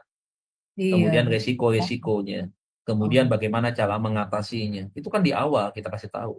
Jangan udah berantem kayak tadi kasusnya, udah punya iya. anak, udah punya rumah sendiri, berantem, cakar-cakaran, mau bercerai. Kita Iya, mau perbaiki, susah, udah pada sakit hati dua-duanya kan. iya, Udah pada udah nggak bisa saling menyakiti. menerima. Iya, Iya. udah susah untuk bisa ngampunin. Kenapa? Karena malu sama pembantu, malu sama anak, malu sama terus berkaitan juga masing-masing punya harga diri. Nah akhirnya kayak gitu. Akhirnya nggak bisa didamaikan. Masing-masing bertahan dengan egonya. Yang ada apa? Ya salah satunya kan cara mereka adalah lebih baik kita cerai, kita pisah gitu. Nah kalau kita kembali kepada firman Tuhan, ya gampang banget orang bercerai seperti itu. Berarti di dunia ini akan ribut sedikit cerai, ribut sedikit cerai. Nggak gitu kan. Nah, Tuhan kan nggak mau ada perceraian. Nah, karena Tuhan juga nggak mau kita ada perceraian, kita yang menyebut dirinya sebagai hamba Tuhan, makanya kita harus mempersiapkan bimbingan pranikah itu dengan sejelas-jelasnya, dengan sebaik-baiknya, dengan seopen-opennya, sampaikan kepada mereka. Begitu, kasih tahu. Nih, betul mau menikah. Nggak enak loh menikah loh. Jangan pikir menikah enak loh. Banyak persoalan loh menikah loh. Hari pertama menikah aja banyak persoalan. Percaya gak buat hari Iya, pertama betul. menikah tuh banyak persoalan, ya kan? Iya, Pak. Ya, angpaunya sedikit dapatnya. Iya, angpaunya sedikit dapatnya. Keluar 100 juta, dapatnya 70 juta, minus 30 juta. Kan harus dibayar nih. Kalau dia pakai duit, pinjaman begitu kan. Minus 30 juta ini kadang-kadang, oh ngapain kita mahal-mahal ya tadi begitu ya. Itu bisa saling tuduh-tuduhan tuh. Lu sih pesta mau di sini, lu sih mau makanan kayak begini, lu sih Ya, gaunnya mau pakai yang mahal. Bisa begitu, itu masalahnya udah mulai terjadi. Mulai gitu. terjadi tuh, Bu. Apalagi itu setiap hari. Tinggal Buat bareng, makan bareng, tidur bareng di satu rumah, ngobrol bareng di situ. Coba, itu bertahun-tahun. Nah, sanggup nggak gitu? Makanya kan ada yang ngomong bilang ya, pernikahan di atas 7 tahun itu mulai kelihatan sedikit aman. Di atas ya, 15 tahun mulai aman. Gitu kan. Di atas 30 tahun aman. Padahal nggak juga Bapak Ibu Saudara. iya Nggak tentu betul, juga. Pak. Iya, kawin 35 tahunnya tiba-tiba bercerai ada. Gitu. Iya, betul. Itu karena salah satu menahan tekanan Iya, batin. tekanan Jadi dia batin mengalah, begitu. iya mengalah gitu. Tapi akhirnya nggak tahan juga. Makanya Makanya kan kadang-kadang repotnya kan di zaman sekarang ya, era digital ini kan, kalau udah seperti ini ya aku nyesel dapat dia suka ngomong kan sama teman-temannya kan, "Ih, saya banyak banget masukan nih." Laki-laki juga suka ngomong gitu. Jadi saya open aja nih ya kepada ibu-ibu semuanya. Itu suami-suami kalau ketemu dengan kita nih laki-laki dia juga suka ngomong begitu tentang istrinya. "Ah, istri Hmm. gue bener-bener aku nyesel dah dapat dia." Suka ngomong begitu. Nah, akhirnya yang repotnya kalau sekarang ya kita udah tahu semua ya, nggak cuma yang Kristen doang yang di dalam Tuhan nih. Ada reuni, ketemu dengan temennya, Ya, ketemu mantan pacarnya. Itulah di situ tuh, bibit-bibit yang tambah masalah nih di situ. Padahal dia berpikir, dia kan cuma ingat waktu senang-senangnya doang kan, karena belum menjalani tinggal bersama dengan yang ya. dianggap lebih baik daripada pasangannya. Padahal kalau tinggal bersama baru tahu juga gitu. Hmm. Jadi sebenarnya nggak ada kan habisnya. Ganti dengan pasangan baru pun bercerai dengan pasangan yang lama, misalkan menikah dengan pasangan masing-masing yang baru, ada problem lagi sama juga, nggak ada habisnya. Mau berapa kali kawin cerai, Gitu. begitu. Kalau kita nggak bisa memahamin satu sama Mm-mm. lain, kalau kita nggak bisa menghargai dan menerima kekurangan pasangan kita masing-masing. Kita menuntut hanya kesempurnaan dari apa yang kita mau. Tetapi itu sulit buat dia kan untuk dia kerjakan karena menurut dia tuntutannya terlalu tinggi misalkan begitu atau memang dia memang udah seperti ini begitu dan tidak bisa dituntut dalam waktu cepat, harus ada proses, harus ada penghargaan juga bagaimana orang mau melakukan ini kelemahannya, tetapi dengan cara kita menghargai dia, bagaimana kita juga memuji dia dulu, kemudian memberikan apresiasi yang baik, itu perhatian, komunikasi bahasa yang baik begitu, sehingga ada ajakan yang akhirnya dia mau mencoba untuk melakukan itu begitu. Jadi nggak bisa dituntut hari ini harus begini, nggak bisa. Akhirnya kalau orang Jepang bilang kengka, akhirnya ribut, berantem, tarik-tarikan urat saraf tuh akhirnya. Jadi begitu.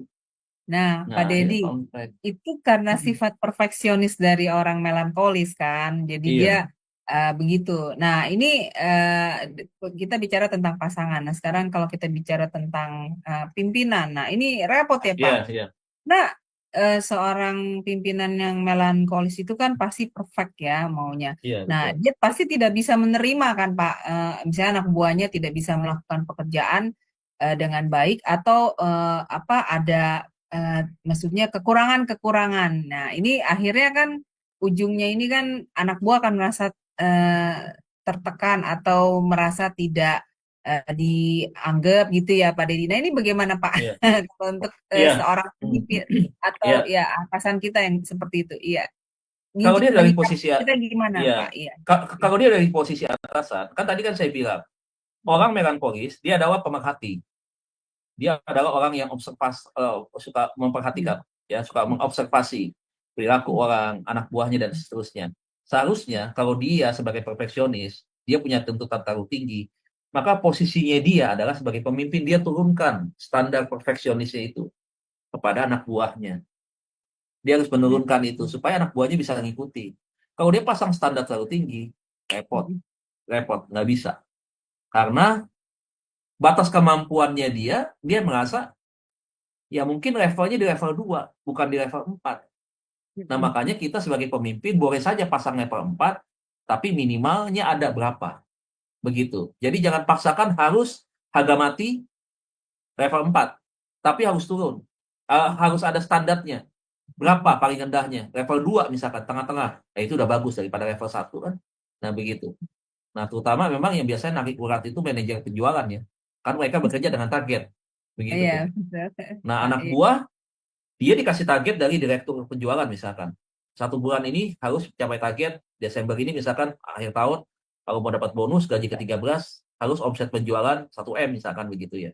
Nah, di sisa 3 minggu ini baru penjualan misalkan belum mencapai nih, masih 250 juta misalkan. Kita kerjakan nih 750 juta untuk 1 minggu. Berarti 1 minggu 250 lagi per 3 minggu sampai akhir Desember. Dapat gak nih bonus Januari baru keluar misalkan begitu kan. Anak buahnya di-push kan sama si Peran Poli yang manajer kan. Karena dia dapat itu dari direktur penjualan. Di-push sama dia. Anak buahnya merasa nggak mungkin bisa. Kenapa? Karena misalkan Desember, ya banyak Desember mereka sudah mengurangi misalkan. Karena di sana juga ada libur kerja dan seterusnya, ada banyak hari raya, banyak kegiatan lain misalkan kayak begitu misalkan. Banyak toko-toko yang tutup karena bosnya banyak pergi ke luar negeri, liburan, akhir tahun dan seterusnya. Sehingga mereka tutup, mereka nggak ada penjualan gitu kan. Anak buah kan di lapangan tahu misalkan seperti itu. Tapi manajernya nggak mau tahu, tetap pasang target 750 juta sampai akhir Desember harus bisa terpenuhi. Anak buahnya nggak mungkin begitu. Tapi kita akan kejar juga karena dia juga berkaitan dapat insentif, dapat bonus misalkan. Tapi dia lebih tahu bahwa kayak nggak tercapai. Mungkin 500 juta dapat begitu ya. Kita paksain mungkin 600 juta dapat, tapi 1 M nggak dapat begitu. Nah, dia kan tertekan nih si pemimpin ini kan. Dia akan tekan lagi anak buahnya untuk ayo push, push. Yang stres siapa? Dua-duanya stres sebenarnya. Yang Iya. manajer pemasarannya, penjualannya stres, anak buahnya tim salesnya juga stres juga karena saling ada tuntutan masing-masing kan. Tapi yang lebih parahnya adalah si manajer ini. Kenapa? Dia dapat tuntutan dari atas, dari bawah. Jadi dia posisi kejepit. Itu sebabnya tadi kenapa kita belajar, dia mudah bisa kecewa, dia bisa kesal, bahkan dia bisa depresi. Karena tekanan dari atas. Direktur penjualan yang menekan dia untuk target itu tercapai, dia nekan ke anak buahnya nggak bisa. Anak buahnya punya ekspektasi dan kesanggupan hanya sampai di level 500 juta misalkan. Nah, dia pikirkan kan ini 3 minggu terkerja nggak, apa nggak terkerja apa nggak. Itu orang sanguin begitu tuh. Sehingga akhirnya, nah itu dia. Akhirnya dia muncul, nah, merugikan diri dia sendiri kan. Kalau udah depresi, ya itu kayak asam lambung gitu kan. Iya, ya, nggak bisa tidur, gimana gitu ya, Nggak Pak bisa ya? tidur begitu. Iya. Itu dia makanya. Karena dia memang seorang pemikir yang betul-betul, walaupun dia pemikir ya, tetapi kan praktek lapangan belum tentu bisa sesuai begitu. Nah, bagaimana caranya turunkan tuntutan yang tinggi itu dan minta juga dia sebagai posisi yang di tengah-tengah kepada atasan, akan dia kejar, tetapi eh, kembali lagi kepada hasil. Bagaimana hasil yang akan didapat gitu kan. Mungkin dia minta, Pak, bagaimana Pak kalau misalkan targetnya 600 juta misalkan begitu ya, 3 minggu untuk mengejar 250 juta atau 350 juta, mungkin masih realistis begitu. Nah, itu mungkin harus bijaksana juga kita mengikuti. Harusnya seperti itu. Jadi pada akhirnya suasana kerja yang dilakukan oleh anak buahnya tim salesnya itu tidak menjadi satu beban yang tinggi sekali buat mereka. Begitu. Nah, itu harusnya begitu gitu. Jadi jangan terpasang terlalu tinggi. Dan kita harus lihat juga batas kemampuan anak buah kita ya. Contoh kalau kita misalkan di gereja juga nih. Saya sebagai gembala misalkan, saya melihat skill daripada tim pengerja saya misalkan. Nah, tentunya ada misalkan saya lihat ada orang yang mau melayani di bidang ujian penyembahan misalkan. Dia sebagai worship leader misalkan begitu ya. Tetapi dia masih dalam tahap belajar begitu. Nah, jangan kita pasang tuntutan yang tinggi ke dia. Kamu nggak boleh salah ya. Masuknya jangan lambat ya. Kamu harus ada ekspresi senyum ya. Kamu ada gitu. Mati dia nih. Mati dah Bener, anak. Pak. Iya, nggak bisa dong. Kita harus realistis. Kita harus lihat batas kemampuan anak buah kita. Kalau kita mau cari yang perfect banget, ya pengalaman. Ya kita cari memang sudah jadi. Tapi kan itu kan sulit juga ya, nggak mudah begitu. Dan itu akan menjadi saingan dia tuh. Kalau perfeksionis dengan perfeksionis kan akan bersaing tuh. Begitu. Iya. Gesekan baru muncul lagi. Makanya Wah, susahnya di situ. Iya. luar biasa, Pak Unik Denny. kan Bu, sebenarnya kita belajar manusia ini unik. Tapi Iya. Tuhan bilang apa? Setiap kekurangan kita itu harus kita terima Dan intinya adalah bagaimana kita bisa mengasihi satu sama lain. Nah, makanya Bu, seringkali mengasihi Tuhan itu gampang. Kita bertobat, kita sungguh-sungguh menyesal ya, kemudian kita ikut pelajaran ini, pelajaran itu. Tapi dengan urusan yang sejajar nih, ya, ya, kita repot Bu. Kadang-kadang nggak nyambung. Kasih itu susah, jujur aja. Mempraktekannya susah. Karena perbedaan-perbedaan kepribadian Ya, itu, begitu. ya. Nggak bisa. Nah, harus belajar untuk bisa menerima ya, Pak. Artinya Belajar menerima. menerima dan rendah hati memang. Heeh, Gitu. itu. Rendah hati itu nggak gampang banget. Gitu. Orang yang punya rasa harga dirinya tinggi, sulit kan untuk merendahkan diri juga. Begitu. Wah, Orang luar biasa sanguin itu, sekali, Bu, Bu. orang sanguin itu dia harga diri, Bu. Karena dia merasa bahwa gua nih punya sesuatu yang lebih, begitu. Gua nih Hmm. harus dihormati, gitu. Dia bangga dengan kelebihannya, begitu. Makanya kalau orang nggak menghormati dia, ya itu tadi. Nah, susah itu untuk bisa rendah diri kan, rendah hati ya. Karena saya pernah ada di posisi itu kok. Terus terang, terus terang. Hmm. Tapi kembali lagi Bu, intinya seperti yang 2 atau 3 minggu lalu saya sampaikan. Hmm. Manusia kalau tanpa tuntunan Roh Kudus, ya nggak bisa Hmm. berubah. Ya, Dengan betul. berubah secara dengan manusia, besi menajamkan besi, manusia menajamkan sesamanya, kita alam bilang. Itu memang seperti itu manusia kalau tanpa Roh Kudus. Tapi dengan Ya, tuntunan Roh Kudus kita bisa berubah. Contohnya apa? Kan buah-buah Roh, Bu, ada di dalam diri kita. ya, Ya, betul, kasih, betul. sukacita, damai sejahtera di sana kan Hmm. macam-macam tuh. Ya, di sana penguasaan diri dan seterusnya. Ya, Itu lemah bisa. lembutan ya, Kenapa? Pak ya. Heeh. Iya. Makanya Sabaran. maka semua ini kalau kita belajar dari personality plus, semuanya arahnya kalau kita mau lebih baik, kita mau bisa rumah tangga baik, bisa menghargai pasangan masing-masing, Hmm. intinya back to Bible. Di Bible itulah kita temukan tentang peran dari pribadi Allah ketiga, yaitu Roh Kudus. Dari situlah Roh Kudus yang akan mengubahkan hidup kita. Kita bisa berikan. Amin, amin. Gitu. Puji Tuhan. Makanya itu, Ya, kembali Tuhan kita ini dahsyat hebat. betul. Luar biasa, Pak. Sangat Nah, satu lagi nih Bu, satu di lagi nih. perjalanan. Iya, Tokoh Alkitab yang punya kepribadian melankolis itu siapa? Nah, itu Nabi Musa. iya betul. Saya baru mau ingat Nabi Musa ya. Dia pernah sedih, ya kan? Dia juga menjadi pemimpin yang tegas dalam hal ini, tetapi dia punya kelemahan. Begitu. Dia menjadi orang yang emosional, temperamen. Mm-mm. Contoh, di hadapan Tuhannya dia banting loh batu itu. Ya, Begitu. betul, Pak. Ya.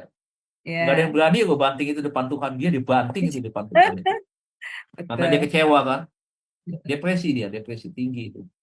Karena waktu dia juga lihat bangsa Israel menyembah lembu emas juga kan, dia dalam keadaan putus harapan begitu kan. Waktu dia Iya, ditekan, minta makan daging iya, di padang gurun, dia kan nangis sama Tuhan kan. Terus dia bilang apa? Lebih baik gue mati aja deh, bunuh diri dan cabut aja nyawaku Tuhan. Itu orang melankolis seperti itu. Hmm. Kalau sakit begitu, udah gue enakan mati aja dah, udah. Kalau udah Padahal depresi ya, mati punya masalah lagi kalau matinya bunuh diri kan. Gitu. iya. Iya itu. Wah, Makanya luar kalau biasa. kita jadi anak buah, kita punya bos melankoli, jangan Hmm. dibikin kesel lah. Kalau dibikin kesel celaka dia. Betul. Jadi Iya, memang betul sekali. udah Iya. kita udah tahu dah. Kita udah tahu, oh berarti kita diproses sih. Kita punya pemimpin bawel, kita punya pemimpin yang profesionis, kita udah ngerjain itu dianggap salah, kita udah rajin kayak begini nggak diliatin begitu ya. Ya udah, Hmm. anggap aja kita sedang diproses memang untuk belajar. Walaupun memang kadang-kadang di hati ini nggak enak, nggak nyaman begitu. Iya, Tapi memang buat lagi itulah nggak enak, Pak. Iya. nggak enak, nggak enak, nggak enak Iya. memang.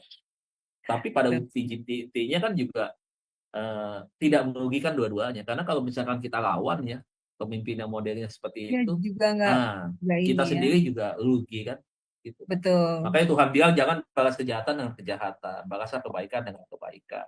Ampunilah semua saudaramu kan. Kalau kamu mau melayani, ya itu tadi kan, hampiri semua saudaranya, ya, bawa itu ke mezbah sebagai sebuah pengampunan. Jangan ada yang membawa dengan kebencian begitu kan. Ampuni Hmm. dulu, sampai itu saudara-saudara lu. Tuh bilang tuh ampun, maaf atau apa Hmm. begitu. Hmm. Sempurna memang Balik ajaran lagi ke Alkitab tuh hebat. balik lagi kepada ini ya Pak, kita melakukan apa yang diajarkan firman ya. Jadi Iya. supaya Karena ini kan sangat jarang sekali Bu dikotbahkan di gereja kan. Coba Ibu lihat Iya, di gereja, apa yang iya dikhotbahkan? jarang, Bosan Pak. kita. Mau Natal nih pasti khotbahkan Yesus lagi pasti. Padahal Iya, dari peristiwa Natal banyak yang kita mesti khotbahkan. Ya. Banyak sekali peristiwa di Natal itu yang bisa nggak hanya soal Yesus lagi kita khotbahin. betul. Ah, luar biasa Pak Dedi untuk pemaparan materi malam ini. Masih ada lagi ya Pak? Berapa lagi Pak kepribadian kita akan Tinggal belajar? 2 ya. Kita belajar 2 lagi. Nah, ini lebih Oh, unik-unik lagi nih, yang 2 ini nih. Jadi semakin wah, ke sini kita akan penasaran. melihat tipe-tipe yang berbeda. Tapi dalam malam hari ini kita bisa melihat secara langsung ya Bapak Ibu ya untuk mengenal saya yang mana nih. Ya, Nggak mungkin ada yang bilang, Pak, saya nggak ada empat-empatnya. Waduh, saya bingung tuh. Yang kelima apa itu kepribadiannya? malah Pak Dedi Nggak ada. mungkin campur ya Pak. Ada campur ya Pak. Misalnya Campur ada. pribadi. Nanti kita masuk pada materi pembelajaran. Karena kalau udah masuk personality plus itu Mm-mm. banyak ya. Banyak yang kita pelajarin dari cara ngomong juga kan orang ketahuan. Oh, ini orangnya seperti apa gitu kan. Kayak gitu. Makanya Ah, unik luar kita biasa. mempelajari tentang manusia ini. Memang Iya, kita saya kembali juga. lagi kita mikir Tuhan. Kadang-kadang saya ketawa sendiri. Kadang-kadang ketawa sendirinya itu benar-benar unik. Memang hebat ini. Nggak ada Nah, yang sama makanya memang kita ciptakan. Ini kan kalau kita lihat sidik jari udah tahu kita kan. Padahal sidik jari kan kita juga pelajari di psikologi nih. Sidik mm-mm, jari, bentuk alis, hidung, mm-mm, mm-mm, fisiognomi kan kita belajar kan tentang dagu, mm-mm, orang kayak apa, rambut kayak apa kan kita belajar tentang itu tuh. Nah, mm-mm, itulah kadang-kadang kita pelajari hebatnya Tuhan tuh. Kadang-kadang memang betul lagu bilang jalanmu tidak terselami ya. Ciptaanmu ya, itu sangat ya, luar biasa. Memang itu. Waktu kita pelajari tentang mm-mm. manusia aja, ya kita bisa-bisa melihat hebatnya itu Tuhan ciptain. Dan ilmu ini sebenarnya penting ya Pak untuk setiap umat manusia itu tahu ya Pak ya. Karena untuk menghindari ya Penting. terjadinya konflik ya Iya, Pak ya. iya Mencari untuk jalan menghindari solusi yang terbaik. konflik, Ya. untuk akhirnya tidak saling tegur sapa, akhirnya bisa saling benci, fitnah. Kan Tuhan nggak Iya. mau seperti itu kan. Makanya kan Tuhan mau mengubah kita semua memiliki buah roh itu kan. Karena buah roh Ya, itulah yang membawa kita kepada ketertiban, kedamaian, betul. sukacita, damai sejahtera. Nah kalau kita nggak ada buah-buah itu kan yang ada buah-buah kebencian, buah-buah Ya. pertentangan, permusuhan yang terbangun. Nah itu karena makanya pelajaran ini itu bukan kita penting pada gembala-gembala aja. Oh tidak semua gembala belajar tentang ini. Ada yang senangnya di teologi itu lagi dibahas, itu lagi, itu lagi. Yang begini nggak pernah dipelajari. Padahal sayang, yang kita gembalakan kan manusia, bukan kebo, bukan kambing Iya yang kita betul Pak gembalakan. Dendi. Manusia. Bagaimana kita bisa menghadapi jemaat A, jemaat B, jemaat C, kepribadiannya itu bisa saja memang beda-beda. Tetapi Mm, bisa saja di dalam gereja itu yang misalkan yang dominan melankolis ya misalkan. mm, Misalkan 40% melankolis, 20% sanguin, misalkan yang lain 10%, 10%, misalkan seperti itu ya. mm, Nah, itu kan Bapak Ibu kan kita punya tantangan untuk menghadapi bagaimana caranya. mm. Bagaimana tipsnya kita menghadapi mereka masing-masing gitu. Nah, kalau gembala nggak belajar, ya itu tadi. Gembalanya kalau udah disebutin sama jemaatnya, oh gembala gue begini-begini di depan sakit hati, maka gembalanya benci sama jemaatnya. Kan begitu. Nah, ketika Iya kita betul. belajar ini kita bisa tahu, bisa ngemong. Kita bisa ngapain nih? Ibarat ilmu tai chi, kita ngikutin tuh Ya. gerakan dia. Tiba-tiba dengan pelan kita dorong dia jatuh. Begitu kan. Tapi kan kita nggak menjatuhkan, tetapi kita mengalahkan dia untuk dia tarik kita untuk dekat, untuk akhirnya dia bisa lihat kita secara utuh. Wajah kita dari dekat, nih begini, nih ada jerawatnya, nih ada teralatnya, ini semua dan seterusnya begitu. Artinya kita tarik dia untuk mendekat, bukan kita tarik dia untuk jatuhkan atau buang dia, bukan. Nah itulah fungsi pengembalaan. Nah kalau kita belajar tentang penting, pelajaran lain penting, tetapi kalau kita nggak belajar tentang kebutuhan manusia, termasuk Abraham Maslow, itu kan juga kan kita belajar tentang kebutuhan. Ada 5 Mm, kebutuhan itu. Nah, nanti kita juga akan belajar di sana, gitu. Bagaimana kita juga bisa mengerti tentang kebutuhan manusia, begitu ya. Dan mm. nanti kita akan tahu dah, makanya kita akan makin kita belajar dari sini, kita akan menjadi orang yang nggak mudah untuk menghakimin orang lain. Betul Akhirnya Pak. gitu. Saya Nah, kalau setuju. dari sekarang kan kita dikit-dikit menghakimin orang, judes, ketus, Iya, kepahitan. iya Pak. Padahal nggak begitu, belum tentu begitu. Iya, Kalau karena kadang-kadang orang berhubungan. marah, benci, Mm-mm. kejam, padahal nggak gitu. Karena kita nggak belajar, kita nggak ngerti kan. Iya, karena berhubungan dengan kepribadiannya ternyata ya Pak. Ya, Seperti kepribadian. orang melankolis tadi kan dia kan senangnya rapi. Mm-mm. Jadi dia kalau ngelihat Mm-mm. keberantakan dia bawel pasti itu. Waduh, Padahal kan bawel dia pasti. bukannya bawel, tapi emang begitu kepribadiannya ya Pak Deddy. Wah Nyanyi, luar iya dia biasa. nyanyi. Iya, Tapi kalau dia datang ke rumah orang nih berantakan, dia nggak akan ngatur. Tapi kalau di rumah iya, dia, atau di kantor dia, atau di ruangan dia, ngamuk dia. Gitu. Iya. Makanya kalau nyonya-nyonya ibu-ibu rumah tangga nih punya pembantu serebor misalkan, apalagi kalau piara hewan kan, makanan anjing berantakan, makanan kucing berantakan, si pembantunya malah main HP. Waduh, bisa kayak malaikat Nyanyi. tuh, di kitab Wahyu bisa murka dia, bisa 7 cawan murka Allah muncul gitu sama dia tuh. Waduh, karena ada Bener. pembantunya. Iya, karena dia kan nggak mau itu Iya, disiplin banget. betul, Kalau betul. orang yang melankoli itu disiplin. Dia tuh Betul. taat kepada keteraturan. Itu tadi tuh masalah jadwal. Jadi tertib banget dengan keteraturan. Nah, jadi makanya yang selebor-selebor ini jangan bilang atasan kita jahat, istri kita jahat, suami kita jahat. Karena memang dia memang begitu kepribadiannya, wataknya memang begitu. Ya hormatilah dia seperti itu. Jangan bikin dia marah dong, begitu. Iya. Tahu dong, begitu. Kan nggak ada salah nih saya yang selebor. Kan nggak salah nih saya ngakuin saya yang selebor nih, istri saya yang perfeksionis. Waktu dia mengajarkan secara tidak langsung untuk perfeksionis, kan bagus buat saya dong. Iya, Itu betul, manfaatnya betul. buat saya dong. Nah, Iya. waktu dia tidak marah ngelihat saya semuanya udah bisa berjalan tertib, dia ribut nggak? Nggak mungkin kan, dia Iya. waras, nggak mungkin dia ngoceh kan? Karena dia kan Hmm. semua tertib, bagus, rapi, nggak mungkin. Nah, kan Hmm. artinya kan ada kedamaian di situ. Gitu. Bagus Jadi sekali nggak Pak urusan Dedi. duit, nggak selalu urusan duit tuh. Jangan bilang apa-apa cewek perempuan marah itu, Iya, ibu rumah tangga marah tuh biasa tuh betul. kurang duit apa segala macam. Nggak begitu. Iya, bukan masalah ekonomi doang ya Pak Dedi. Bukan. Masalah hal yang sederhana Masalah begitu. Baca karakter. koran, koran berantakan ditinggal di sofa begitu aja. Baju seragam ditinggal di tempat tidur begitu aja. Di sofa begitu aja. Istri lihat, aduh ngamuk dia.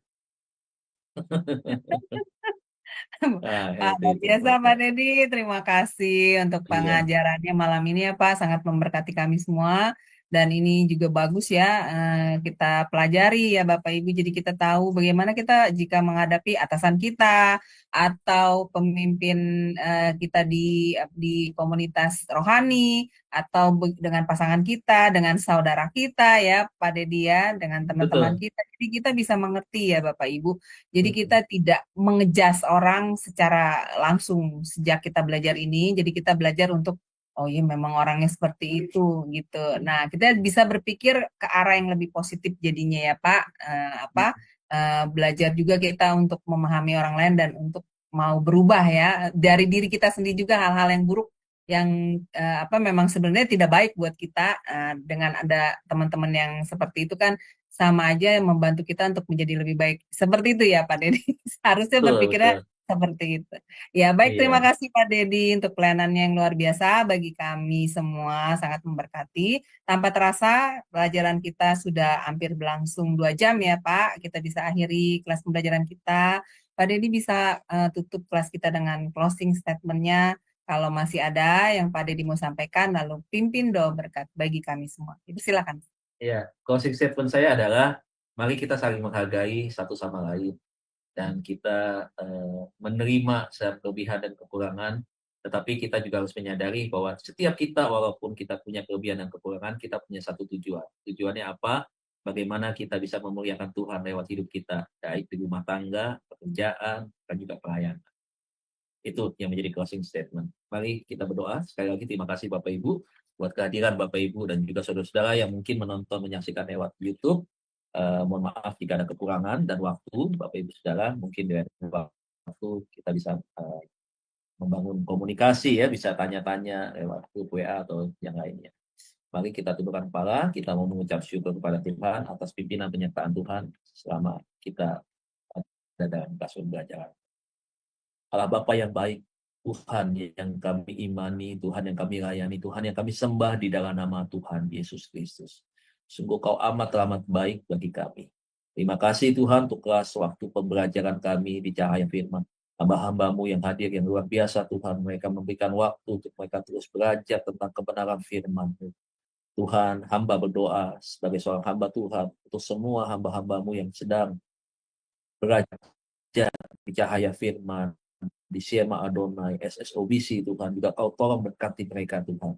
Supaya Tuhan pembelajaran ini membekali hidup mereka untuk mengenal Tuhan lebih jauh dan lebih dalam lagi.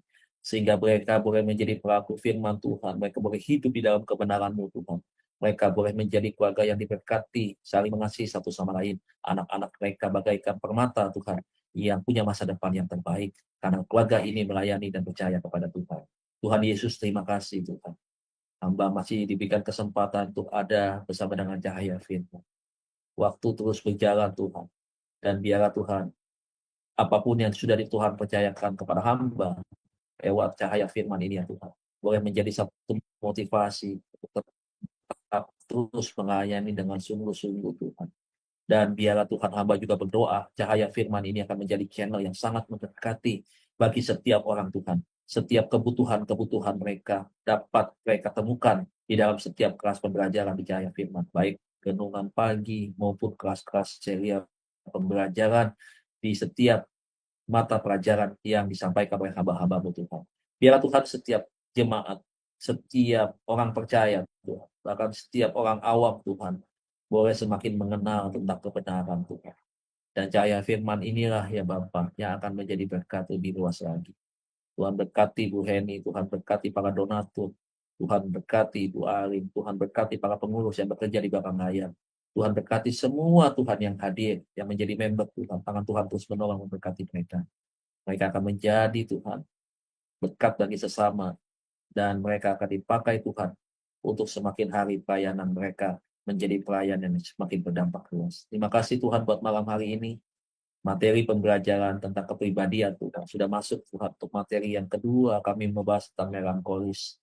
Dan biarlah Tuhan, lewat pembelajaran ini kami saling mengenal Tuhan, siapa diri kami dan siapa saudara kami, suami kami, sahabat kami, atasan kami, dan mungkin Bapak rohani kami. Dan biarlah Tuhan, pengertian ini membukakan kami untuk kami semakin menjadi pribadi yang rendah hati, mau menerima setiap kekurangan siapapun Tuhan.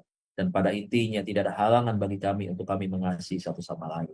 Sebentar kami akan berpisah, Tuhan, kami akan melanjutkan sisa waktu kami. Mungkin kami akan beraktivitas sebentar.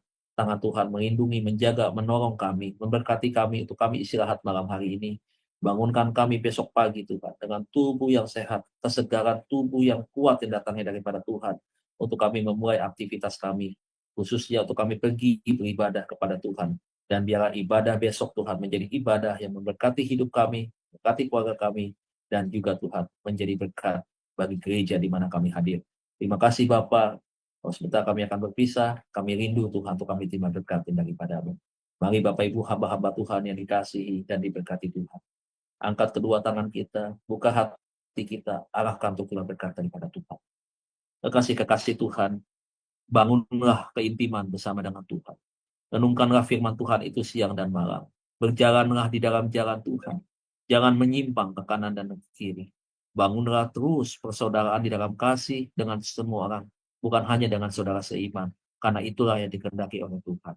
Terimalah berkat Allah Bapa kita di surga, cinta kasih daripada Tuhan kita Yesus Kristus, pertolongan, penghiburan, penyertaan Allah Roh Kudus akan terus menuntun, memampukan, menghibur kita mulai malam hari ini sampai Tuhan Yesus datang kembali untuk yang kedua kalinya. Nama Tuhan dipermuliakan, kita dijadikan pemenang bahkan lebih daripada pemenang. Di dalam nama Bapa, Anak, dan Roh Kudus, di dalam nama Tuhan Yesus Kristus, kita yang telah belajar dan telah diberkati dengan iman, mari bersama-sama kita katakan, amin, amin. Ya, amin, amin, amin. Terima kasih Pak Dedi untuk pelayanannya yang luar biasa bagi kami ya Pak, sangat memberkati. Semoga pelayanan Pak Dedi selalu diberkati Tuhan lebih dan lebih lagi, menjadi berkat bagi banyak orang, dan Amin. Pak Dedi beserta keluarga selalu diberi kesehatan dan perlindungan. Amin. Baik Bapak Ibu sekalian, terima kasih untuk kebersamaannya dengan Sema Adonai. Jangan lupa ya Bapak Ibu, Sema Adonai ini dari Senin sampai Sabtu selalu ada kelas-kelas pembelajaran firman Tuhan yang sangat memberkati dan membangun iman Bapak Ibu sekalian. Jadi tetap stay bersama kami ya. Dan juga ada renungan pagi dari Senin sampai Sabtu juga di pukul 5.30 pagi waktu Indonesia Barat. Baik Bapak Ibu sekalian, selamat malam minggu, selamat beristirahat. Tuhan berkati. Shalom, shalom, shalom.